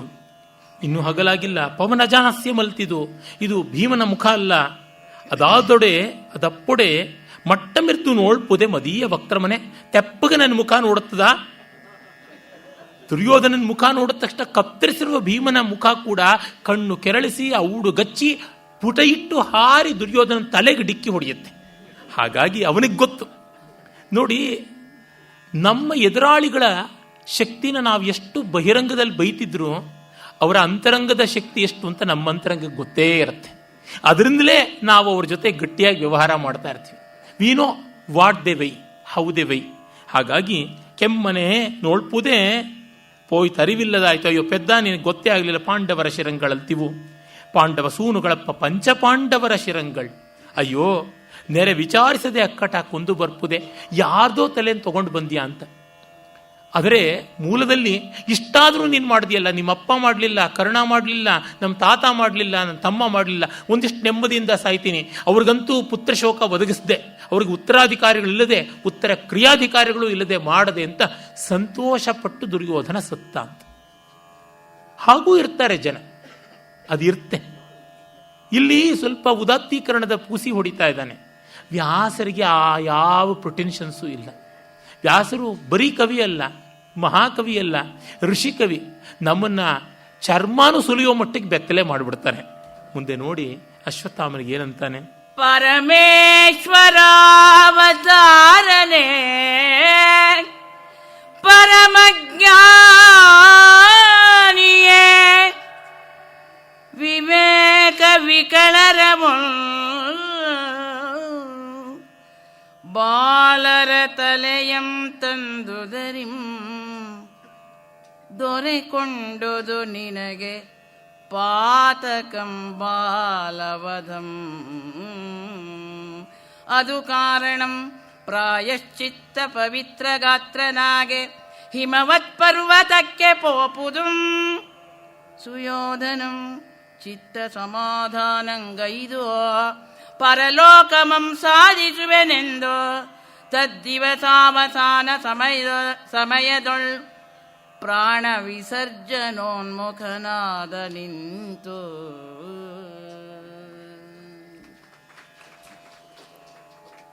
ಸಿಂಧು ಭೈರವಿಯಲ್ಲಿ ದುರ್ಯೋಧನನ ಪ್ರಾಣಹಂಸ ಹಾರಿದ್ದನ್ನು ಹೇಳಿಬಿಟ್ರು.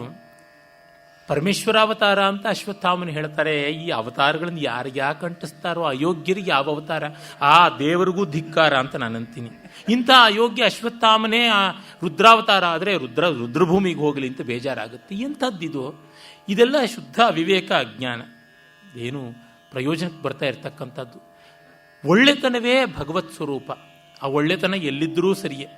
ರಾಗದ್ವೇಷ ವಿಷಾರ್ತಿ ಮೋಹರಹಿತ ಸತ್ವಾನುಕಂಪೋದ್ಯತ ಯಸ್ಸರ್ವೈ ಸಹ ಸಂಸ್ಕೃತೋ ಗುಣಗಣೈಸ್ತಸ್ಮೈ ಪರಸ್ಮೈ ನಮಃ ಅಂತ ವಲ್ಲಭದೇವ ಹೇಳ್ತಾನಲ್ಲ. ವಿಷ್ಣುರ್ವ ತ್ರಿಪುರಾಂತಕೋ ಭವತುವ ಬ್ರಹ್ಮ ಮಹೇಂದ್ರೋತವ ಭಾನುರ್ವ ಶಶಲಕ್ಷ್ಮಣೋತ ಭಗವಾನ್ ಬುದ್ಧೋತ ಸಿದ್ಧೋತವ. ಯಾರೇ ಆಗಿರಲಿ, ಆಗ ಅಲ್ಲಾ ಕ್ರಿಸ್ತ ಎಲ್ಲ ನಮ್ಮ ದೇಶಕ್ಕೆ ಪರಿಚಿತರಾಗಿದ್ದರೆ ಅವ್ರ ಹೆಸರು ಇಲ್ಲಿ ಸೇರಿಸ್ತಾ ಇದ್ರು. ಅಲ್ಲೋತ ಕ್ರಿಸ್ತೋತವ ಅನ್ನೋ ಮಾತು ಬರ್ತಾ ಇತ್ತು. ನಮ್ಮ ಪೂರ್ವದವರಿಗೆ ಔದಾರ್ಯ ತುಂಬ ಇತ್ತು. ಹಾಗಾಗಿ ಈ ರಾಗದ್ವೇಷ ಇರುವವರು ಯಾರಾದರೂ ಅಲ್ಲಿ ಭಗವತ್ ಸ್ವರೂಪವಿಲ್ಲ. ಇದೇನೋ ಹೇಳ್ತಾನೆ ಕವಿ, ಕೇಳಬೇಕು ನಾವಷ್ಟೇ. ನೀನು ಅವಿವೇಕಿಯಾಗಿ ಶಿಶುಹತ್ಯೆ ಬಾಲಕವಧೆಯನ್ನು ಮಾಡಿದೆಯಲ್ಲ, ಪ್ರಾಯಶ್ಚಿತ್ತ ಮಾಡ್ಕೊಂತ ಎಂಥದ್ದು ಮಾಡ್ಕೊಂಡಿದ್ದವನು? ಕೃಷ್ಣ ಶಾಪ ಕೊಟ್ಟ ಅಷ್ಟೆ. ದುರ್ಯೋಧನ ಸಾಯ್ತಾನೆ. ಆದರೆ ಸಾಯುವಾಗ ಆ ಸತ್ತಿದ್ದನ್ನು, ರಾತ್ರಿಯ ಹೊತ್ತಿನಲ್ಲಿ ಸತ್ತಿದ್ದನ್ನು ಒಂದು ಅದ್ಭುತ ಪದ್ಯವಾಗಿ ಬರೀತಾನೆ. ಪಂಕಜಮಂ ಸುಹೃದ್ವದನ ಪಂಕಜಮಂ ಅಂತ. ಕುಮಾರವ್ಯಾಸನಂತ ಮಹಾಪ್ರತಿಭಾಶಾಲಿನೂ ಇದನ್ನು ತೆಗೆದುಕೊಂಡು ಬಿಡ್ತಾನೆ. ಇದನ್ನು ಹಾಗೆ ದ್ಯುಮಣಿ ಕರ್ಣ ದ್ಯುಮಣಿ ಅಸ್ತಮಿಸಿ ಅಂತ ಕರ್ಣಾವಸಾನಕ್ಕೆ ಇದನ್ನು ಎತ್ಕೊಂಡು ಬಿಡ್ತಾನೆ. ಮಹಾಕವಿಗಳನ್ನೆಲ್ಲ ಸಾಲಾಗಿಟ್ಟರೆ ಒಬ್ಬರ ಜೋಬಲ್ ಒಬ್ಬರ ಕೈ. ನಾಸ್ತ್ಯಚೋರ ಕವಿಜನಃ ಅಂತ ರಾಜಶೇಖರ ಹೇಳಿದ್ದದಕ್ಕೆ ಇಲ್ಲಿ ಸೌಕ್ತ್ಯಲಂಕಾರ, ರೂಪಕಾಲಂಕಾರ, ಶ್ಲೇಷಾಲಂಕಾರ ಎಲ್ಲವನ್ನೂ ತಂದಿದ್ದಾನೆ. ಡಾಕ್ಟರ್ ಕೆ ಕೃಷ್ಣಮೂರ್ತಿಯವರು ತುಂಬ ಸೊಗಸಾಗಿದ್ದಾರೆ, ವಿಮರ್ಶೆ ಮಾಡಿದ್ದಾರೆ. ಆ ಪದ್ಯ ನೋಡಿ. ಪಂಕಜಮುಂ ಸುಹೃದ್ವದನ ಪಂಕಜಮುಂ ಮುಗಿವನ್ನಂ ಉಗ್ರತೇಜಂ ಕಿಡುತಿರ್ಪಿನಂ ನಿಜಕರಂಗಳಂ ಅಂದು ಉಡುಗುತ್ತುಂ ಇರ್ದು ಚಕ್ರಾಂಕಂ ಅಗಲ್ವಿನಂ ಕ್ರಮದಿಂ ಅಂಬರಮಂಬಿಸುಟು ಉರುವಿಗೆ ಅಂಧಕಾರಂ ಕವಿತರ್ಪಿನಂ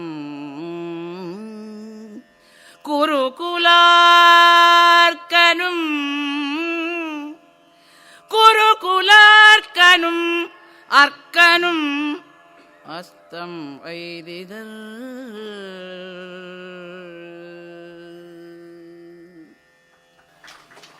ಸೊಗಸಾದ ಪದ್ಯ.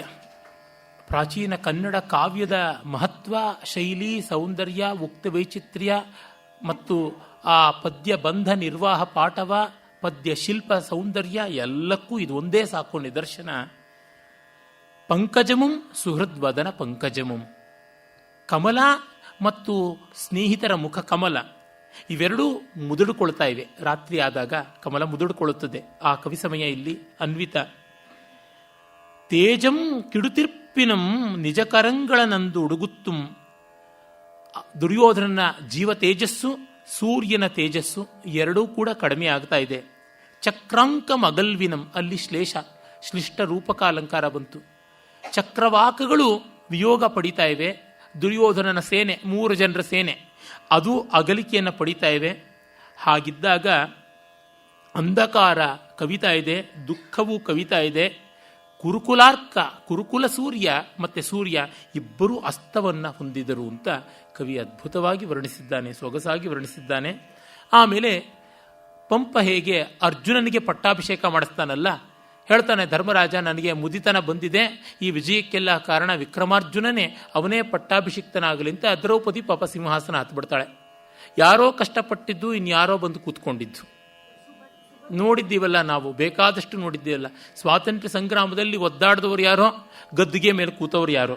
ಹಾಗೆ ಸುಭದ್ರೆ ಬಂದು ಪಾಪ ವನವಾಸ ಮಾಡಿದ್ದು, ಅಜ್ಞಾತವಾಸ ಮಾಡಿದ್ದು ಎಲ್ಲ ದ್ರೌಪದಿ. ಸುಭದ್ರೆ ಬಂದು ಅಚ್ಚುಕಟ್ಟಾಗಿ ಅರ್ಜುನನ ಪಕ್ಕ ಬಂದು ನಾನು ಅಂತ ಕೂತೇ ಬಿಡ್ತಾಳೆ. ಹಾಗೆ ಅಲ್ಲಿ ಆಯಿತು. ಅರೆ ರನ್ನ ಸ್ವಲ್ಪ ದ್ರೌಪದಿಗೆ ನ್ಯಾಯ ಮಾಡಿದ್ದಾನೆ, ಹಿಡಂಬಿನ ತಂದು ಕೂಡಿಸಿಲ್ಲ ಪುಣ್ಯಕ್ಕೆ. ಪಾಪ ಹಿಡಂಬಿಗೂ ತುಂಬ ಅನ್ಯಾಯ ಆಗಿದೆ, ಅದು ಬೇರೆ ಕಥೆ. ಹಾಗಾಗಿ ಆ ಜಯಲಕ್ಷ್ಮಿ ರೂಪದಲ್ಲಿ ದ್ರೌಪದಿ ಬಂದು ಭೀಮ ಇಲ್ಲಿ ಸಿಂಹಾಸನಕ್ಕೆ ಅಧಿಕಾರಿಯಾಗ್ತಾನೆ ಅಂತ ವ್ಯಾಖ್ಯಾನಾವಸರ ಇಲ್ಲ. ಹಾಗಾಗಿ ಆ ಪದ್ಯವನ್ನು ಜಯಲಕ್ಷ್ಮಿ ವಧುವಾಗಿ ಅವನು ಧರಾಪ್ರಣಯಿಯಾಗಿ ಕೂತ್ಕೊಂಡಂಥದ್ದು ಎಲ್ಲ ವಿದ್ವತ್ ಶಿಖಾಮಣಿಯಾಗಿ ಎಲ್ಲರನ್ನೂ ರಂಜಿಸುವಂತೆ ಆದದ್ದನ್ನು ಚಾಳುಕ್ಯ ಕಂದರ್ಪನಲ್ಲಿ, ಅಂದರೆ ಸತ್ಯಾಶ್ರಯನಲ್ಲಿ ಸಕಲವೂ ನೆಲೆಸ್ತು ಅನ್ನುವಂತೆ ಸತ್ಯಕ್ಕೆ ಆಶ್ರಯನಾದ ಭೀಮ ರಾಜನಾದ ಅಂತ ಕಾವ್ಯ ಮುಗಿಸ್ತಾನೆ ಕವಿ. ಪದ್ಯನ ಆಮೇಲೆ ಹಾಡ್ತಾ ಇದ್ದೀನಿ. ಅವರು 6 ದಿವಸನೂ ಹೊಗಳಿದ್ದಾರೆ ಅಂದ್ರೆ ನಾನಂಚೂರು ಹೊಗಳಬೇಕಲ್ವ? ಬೇಡಮ್ಮ, ಮುಯಿ ಬೇಡ. ಇಲ್ಲ ಇಲ್ಲ ಇಲ್ಲ, ಹೊಗಳಲೇಬೇಕು. ಇದು ರನ್ನನ ಗದಾಯುದ್ಧ ಇದು.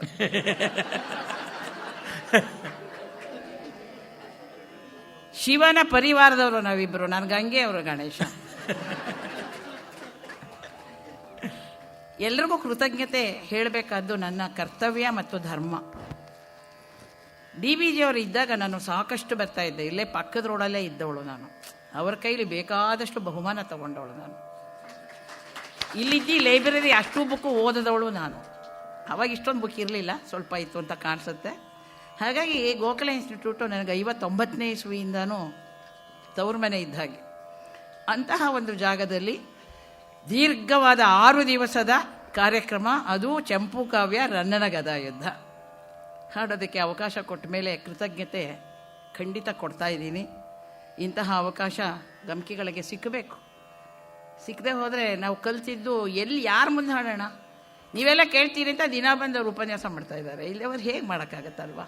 ಹಾಗೆ ಇಂತಹ ಅವಕಾಶ ಕೊಟ್ಟಂತಹ ಹೆಚ್ಚಾಗಿ ಗಣೇಶ್ ಅವರಿಗೆ ನಾನು ಕೃತಜ್ಞತೆ ಹೇಳಬೇಕು. ಅವರೇ ಇದನ್ನು ಏರ್ಪಾಡು ಮಾಡಿದ್ದು, ಅವರಿಗೆ ಫಸ್ಟ್ ಪ್ರಿಫರೆನ್ಸ್. ನಾನು ಮಾತಲ್ಲಿ ಹೇಳಲ್ಲ, ಎಲ್ಲ ಅಧ್ಯಕ್ಷ ಸ್ಥಾನದಲ್ಲೂ ನಾನು ಹಾಡಲ್ಲೇ ಅಧ್ಯಕ್ಷೀಯ ಭಾಷಣ ಮಾಡೋದು. ಈಗ ಅದನ್ನು ಹಾಡಲ್ಲೇ ನಾನು ಕೃತಜ್ಞತೆ ಅರ್ಪಿಸೋದಕ್ಕೆ ಇಷ್ಟಪಡ್ತಾ ಇದ್ದೀನಿ.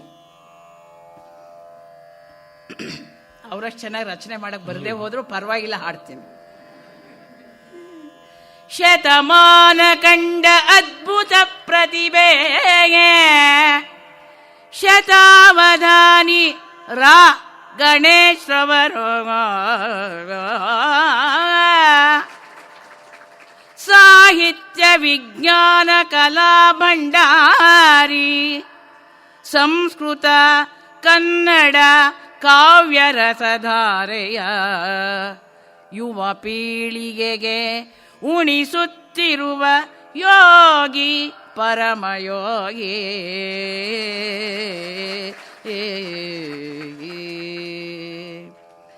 ರನ್ನನ ಕಾವ್ಯದ ನಾಟಕೀಯ ಸೊಗಡಿಗೆ,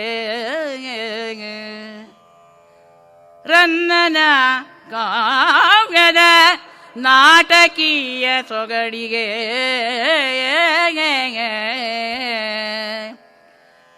ಪುರುಷ ಸರಸ್ವತಿ ಗಣೇಶರ ಭಾವ ಬೆಳಗು. ಗಣೇಶರ ಪುರುಷ ಸರಸ್ವತಿ ಗಣೇಶರ ಭಾವ ಬೆಳಗು. ಗಂಗಾರಸಧಾರೆಯ ವಾಚನ ಮೆರಗು. ಕನ್ನಡ ಕಾವ್ಯ ಪ್ರಿಯರಿಗೆ ಗಂಗಾ ರಸಧಾರೆಯ ವಾಚನ ಮೆರಗು. ಕನ್ನಡ ಕಾವ್ಯ ಪ್ರಿಯರಿಗೆ ಹಿಗ್ಗಿನ ಸುಗ್ಗಿ ಹುಗ್ಗಿಯ ಸುಗ್ಗಿ.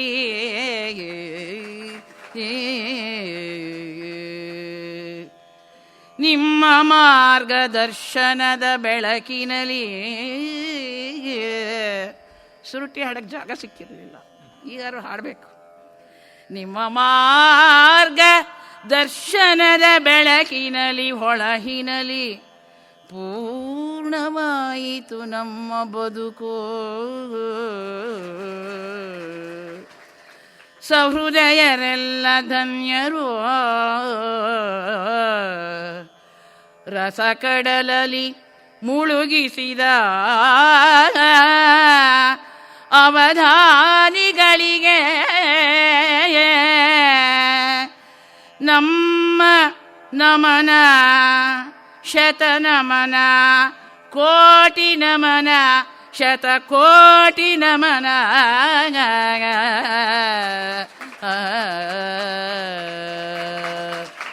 ಇದನ್ನು ರಚಿಸಿದವರು ಇಲ್ಲಿ ಕೂತಿದ್ದಾರೆ, ಎದ್ದು ನಿಂತ್ಕೊಳ್ಳಿ. ಸುನಂದ ಗುರುರಾಜ್ ಅವರು 2009 ಇಸ್ವಿನಲ್ಲಿ ನಾವಿಬ್ಬರೂ ಇಲ್ಲಿ ಶ್ರೀರಾಮ ಪರೀಕ್ಷಣಂ 2 ದಿವಸ ಮಾಡಿದಾಗ ಎಲ್ಲರೂ ಕೇಳಿದ್ರು, ನೀವು ಪೂರ್ತಿ ಶ್ರೀರಾಮ ಪರೀಕ್ಷಣಂ ಮಾಡಿ ಅಂತ. ಅವಕಾಶ ಸಿಕ್ಕಿದ್ರೆ ಖಂಡಿತ ಮಾಡ್ತೀವಿ ಅಂತ ಹೇಳ್ತಾ ಬಹಳ ಜನ ಹೇಳಿದ್ರು. ಪಕ್ಕಕ್ಕೆ ಹೋದ ತಕ್ಷಣ ಅಯ್ಯೋ ನಿಮಗೆ ಸರಿಯಾದ ವ್ಯಾಖ್ಯಾನಕಾರರು ಅಂದರೆ ಗಣೇಶ್ ಅವರು ಅಂತ. ಆದರೆ ಇವರಿಂದ ನಾನು ಮುಂದೆ ಬಂದಿದ್ದೀನಿ, ಅವರಿಗೆ ನಾನು ಆಭಾರಿಯಾಗಿದ್ದೀನಿ ಅಂತ ಹೇಳ್ತೀನಿ. 5-6 ಸಾವಿರ ಕಾರ್ಯಕ್ರಮಗಳನ್ನು ನಾವಿಬ್ಬರು ಎಲ್ಲ ಊರಲ್ಲೂ ಮಾಡಿದ್ದೀವಿ. ರನ್ನನ ಗದಾಯುದ್ಧನೂ ಅವರು ವ್ಯಾಖ್ಯಾನ ಮಾಡಿದ್ದಾರೆ. ತುಂಬ ಮಾಡೋರು ಇವರು ಮತ್ತು ಶಾಂತ ಗೋಪಾಲ್. ಅವರಿವತ್ತು ಬಿಜಾಪುರಕ್ಕೆ ಹೋಗಿದ್ದಾರೆ, ಸಮ್ಮೇಳನ ನಡೀತಾ ಇದೆ. ಅವರಿಬ್ಬರು ನೀವು ಹೊರಗಡೆ ಬಂದ ತಕ್ಷಣ ಅಯ್ಯೋ ಮೇಡಮ್ ನಿಮ್ಮ ಜೊತೆ ನಾವು ಮಾಡಿಬಿಟ್ಟಲ್ಲ ಅಂತ. ನೀವು ಮಾಡಿದ್ದಕ್ಕೆ ಗಣೇಶ್ ಪಕ್ಕ ಕೂತ್ಕೊಳ್ಳೋಕ್ಕಾಗಿರೋದು. ಇಂತಹ ಒಂದು ಅವಕಾಶವನ್ನು ಕೊಟ್ಟಂತಹ ಗೋಖಲೆ ಸಾರ್ವಜನಿಕ ಸಂಸ್ಥೆಗೆ DVG ಅವರನ್ನು ಜ್ಞಾಪಿಸ್ಕೊಳ್ತಾ ನಾನು ಕೃತಜ್ಞತೆಗಳನ್ನು ಅರ್ಪಿಸೋದಕ್ಕೆ ಇಷ್ಟಪಡ್ತೀನಿ. ಮೊದಲನೇ ದಿವಸ ಹೇಳಿದೆ CDಗಳು ಮಾಡಿದ್ದೀವಿ ಅಂತ. ಅಲ್ಲಿ ರಾಜಲಕ್ಷ್ಮಿ ಅವರು ಇಟ್ಕೊಂಡು ಕೂತಿದ್ದಾರೆ, ಮೇಡಮ್ ಒಂದ್ಸತಿ ಅನೌನ್ಸ್ ಮಾಡಿ ಅಂತ. ನನಗೆ ದುಡ್ಡಿನ ಅವಶ್ಯಕತೆ ಇಲ್ಲ, ಇದ್ರ ಪ್ರಚಾರ ಬೇಕಾಗಿದೆ. ಗಣೇಶ್ ಸ್ವಭಾವ ಏನಿದೆಯೋ ನಂದು ಅದೇ ಸ್ವಭಾವ ಇರೋದು. ದುಡ್ಡು ಮತ್ತು ಕೀರ್ತಿ ಎರಡಕ್ಕೂ ಇದ್ದವರಲ್ಲ. ಕಾವ್ಯವನ್ನು ಆಸ್ವಾದಿಸುವಂತಹ, ಅನುಭವಿಸುವಂತಹ, ಪ್ರಚಾರ ಮಾಡುವಂತಹ ಒಂದು ನಿಟ್ಟಿನಲ್ಲಿ ನಾವು ಕೆಲಸ ಮಾಡ್ತಾ ಇದ್ದೇವೆ. ಆ ಕೆಲಸಕ್ಕೆ ತಮ್ಮೆಲ್ಲರ ಒಂದು ಪ್ರೋತ್ಸಾಹ ಸದಾ ಸಿಕ್ಕಲಿ ಅಂತ ಆಶಿಸ್ತಾ, ಆ ದುಡ್ಡಿಂದ ನಮಗೆ ಆಗಬೇಕಾದ್ದೇನಿಲ್ಲ. ಆ ದುಡ್ಡು ಬಡ ವಿದ್ಯಾರ್ಥಿಗಳ ವಿದ್ಯಾಭ್ಯಾಸಕ್ಕೆ ಹೋಗ್ತಾ ಇದೆ, ಅದು ನಿಮಗೂ ದಕ್ಕತ್ತೆ ಅಂತ ಹೇಳ್ತಾ, ಅಲ್ಲೊಂದು ಸ್ವಲ್ಪ ತಂದಿದ್ದೀವಿ, ಒಂದೊಂದು ತೊಗೊಂಡು ಹೋಗಿ ಆ ಮಕ್ಕಳಿಗೆ ಎಕ್ಸಾಮಿನೇಷನ್ ಫೀಸ್ ಕಟ್ಟೋಕ್ಕಾಗತ್ತೆ ಅಂತ ಹೇಳ್ತಾ, ಇಂತಹ ಅವಕಾಶಗಳು ಎಲ್ಲ ಗಮಕಿಗಳಿಗೆ ಸದಾಕಾಲ ಸಿಕ್ಕಲಿ ಅಂತ ಹೇಳ್ತಾ ಮಂಗಳದೊಂದಿಗೆ ಮುಗಿಸ್ತಾ ಇದ್ದೀವಿ.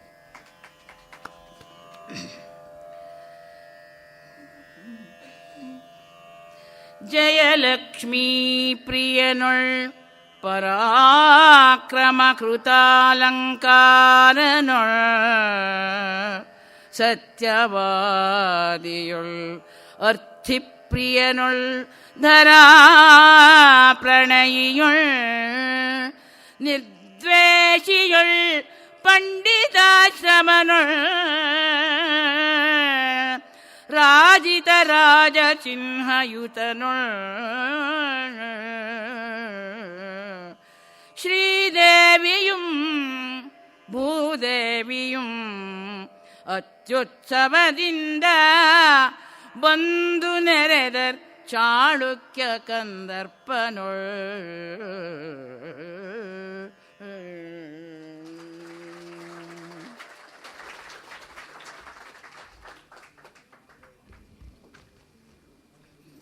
ಒಂದು ನಿಮಿಷ ಕೂತ್ಕೋಬೇಕು. ಥ್ಯಾಂಕ್ಸ್ ಹೇಳ್ಬೇಕು. ಅಯ್ಯೋ ದೇವ್ರೆ, ಕೂತ್ಕೋಬೇಕು. ತಾಯಿ ಮಗನಿಗೆ ಮಾಡಬಾರ್ದು ಅಂತೇನಿಲ್ವಲ್ಲ. ಕೂತ್ಕೊಳ್ಳಿ. ಎಲ್ಲರೂ ನನ್ನ ಅಮ್ಮ ಅಂತಲೇ ಕರೆಯೋದು ಆಫೀಸಲ್ಲಿ, ಇವರು ನನಗೆ ಮಗ ಅಂತ ತಿಳ್ಕೊಂಡಿದ್ದೀನಿ. ಸಂತೋಷಮ್ಮ.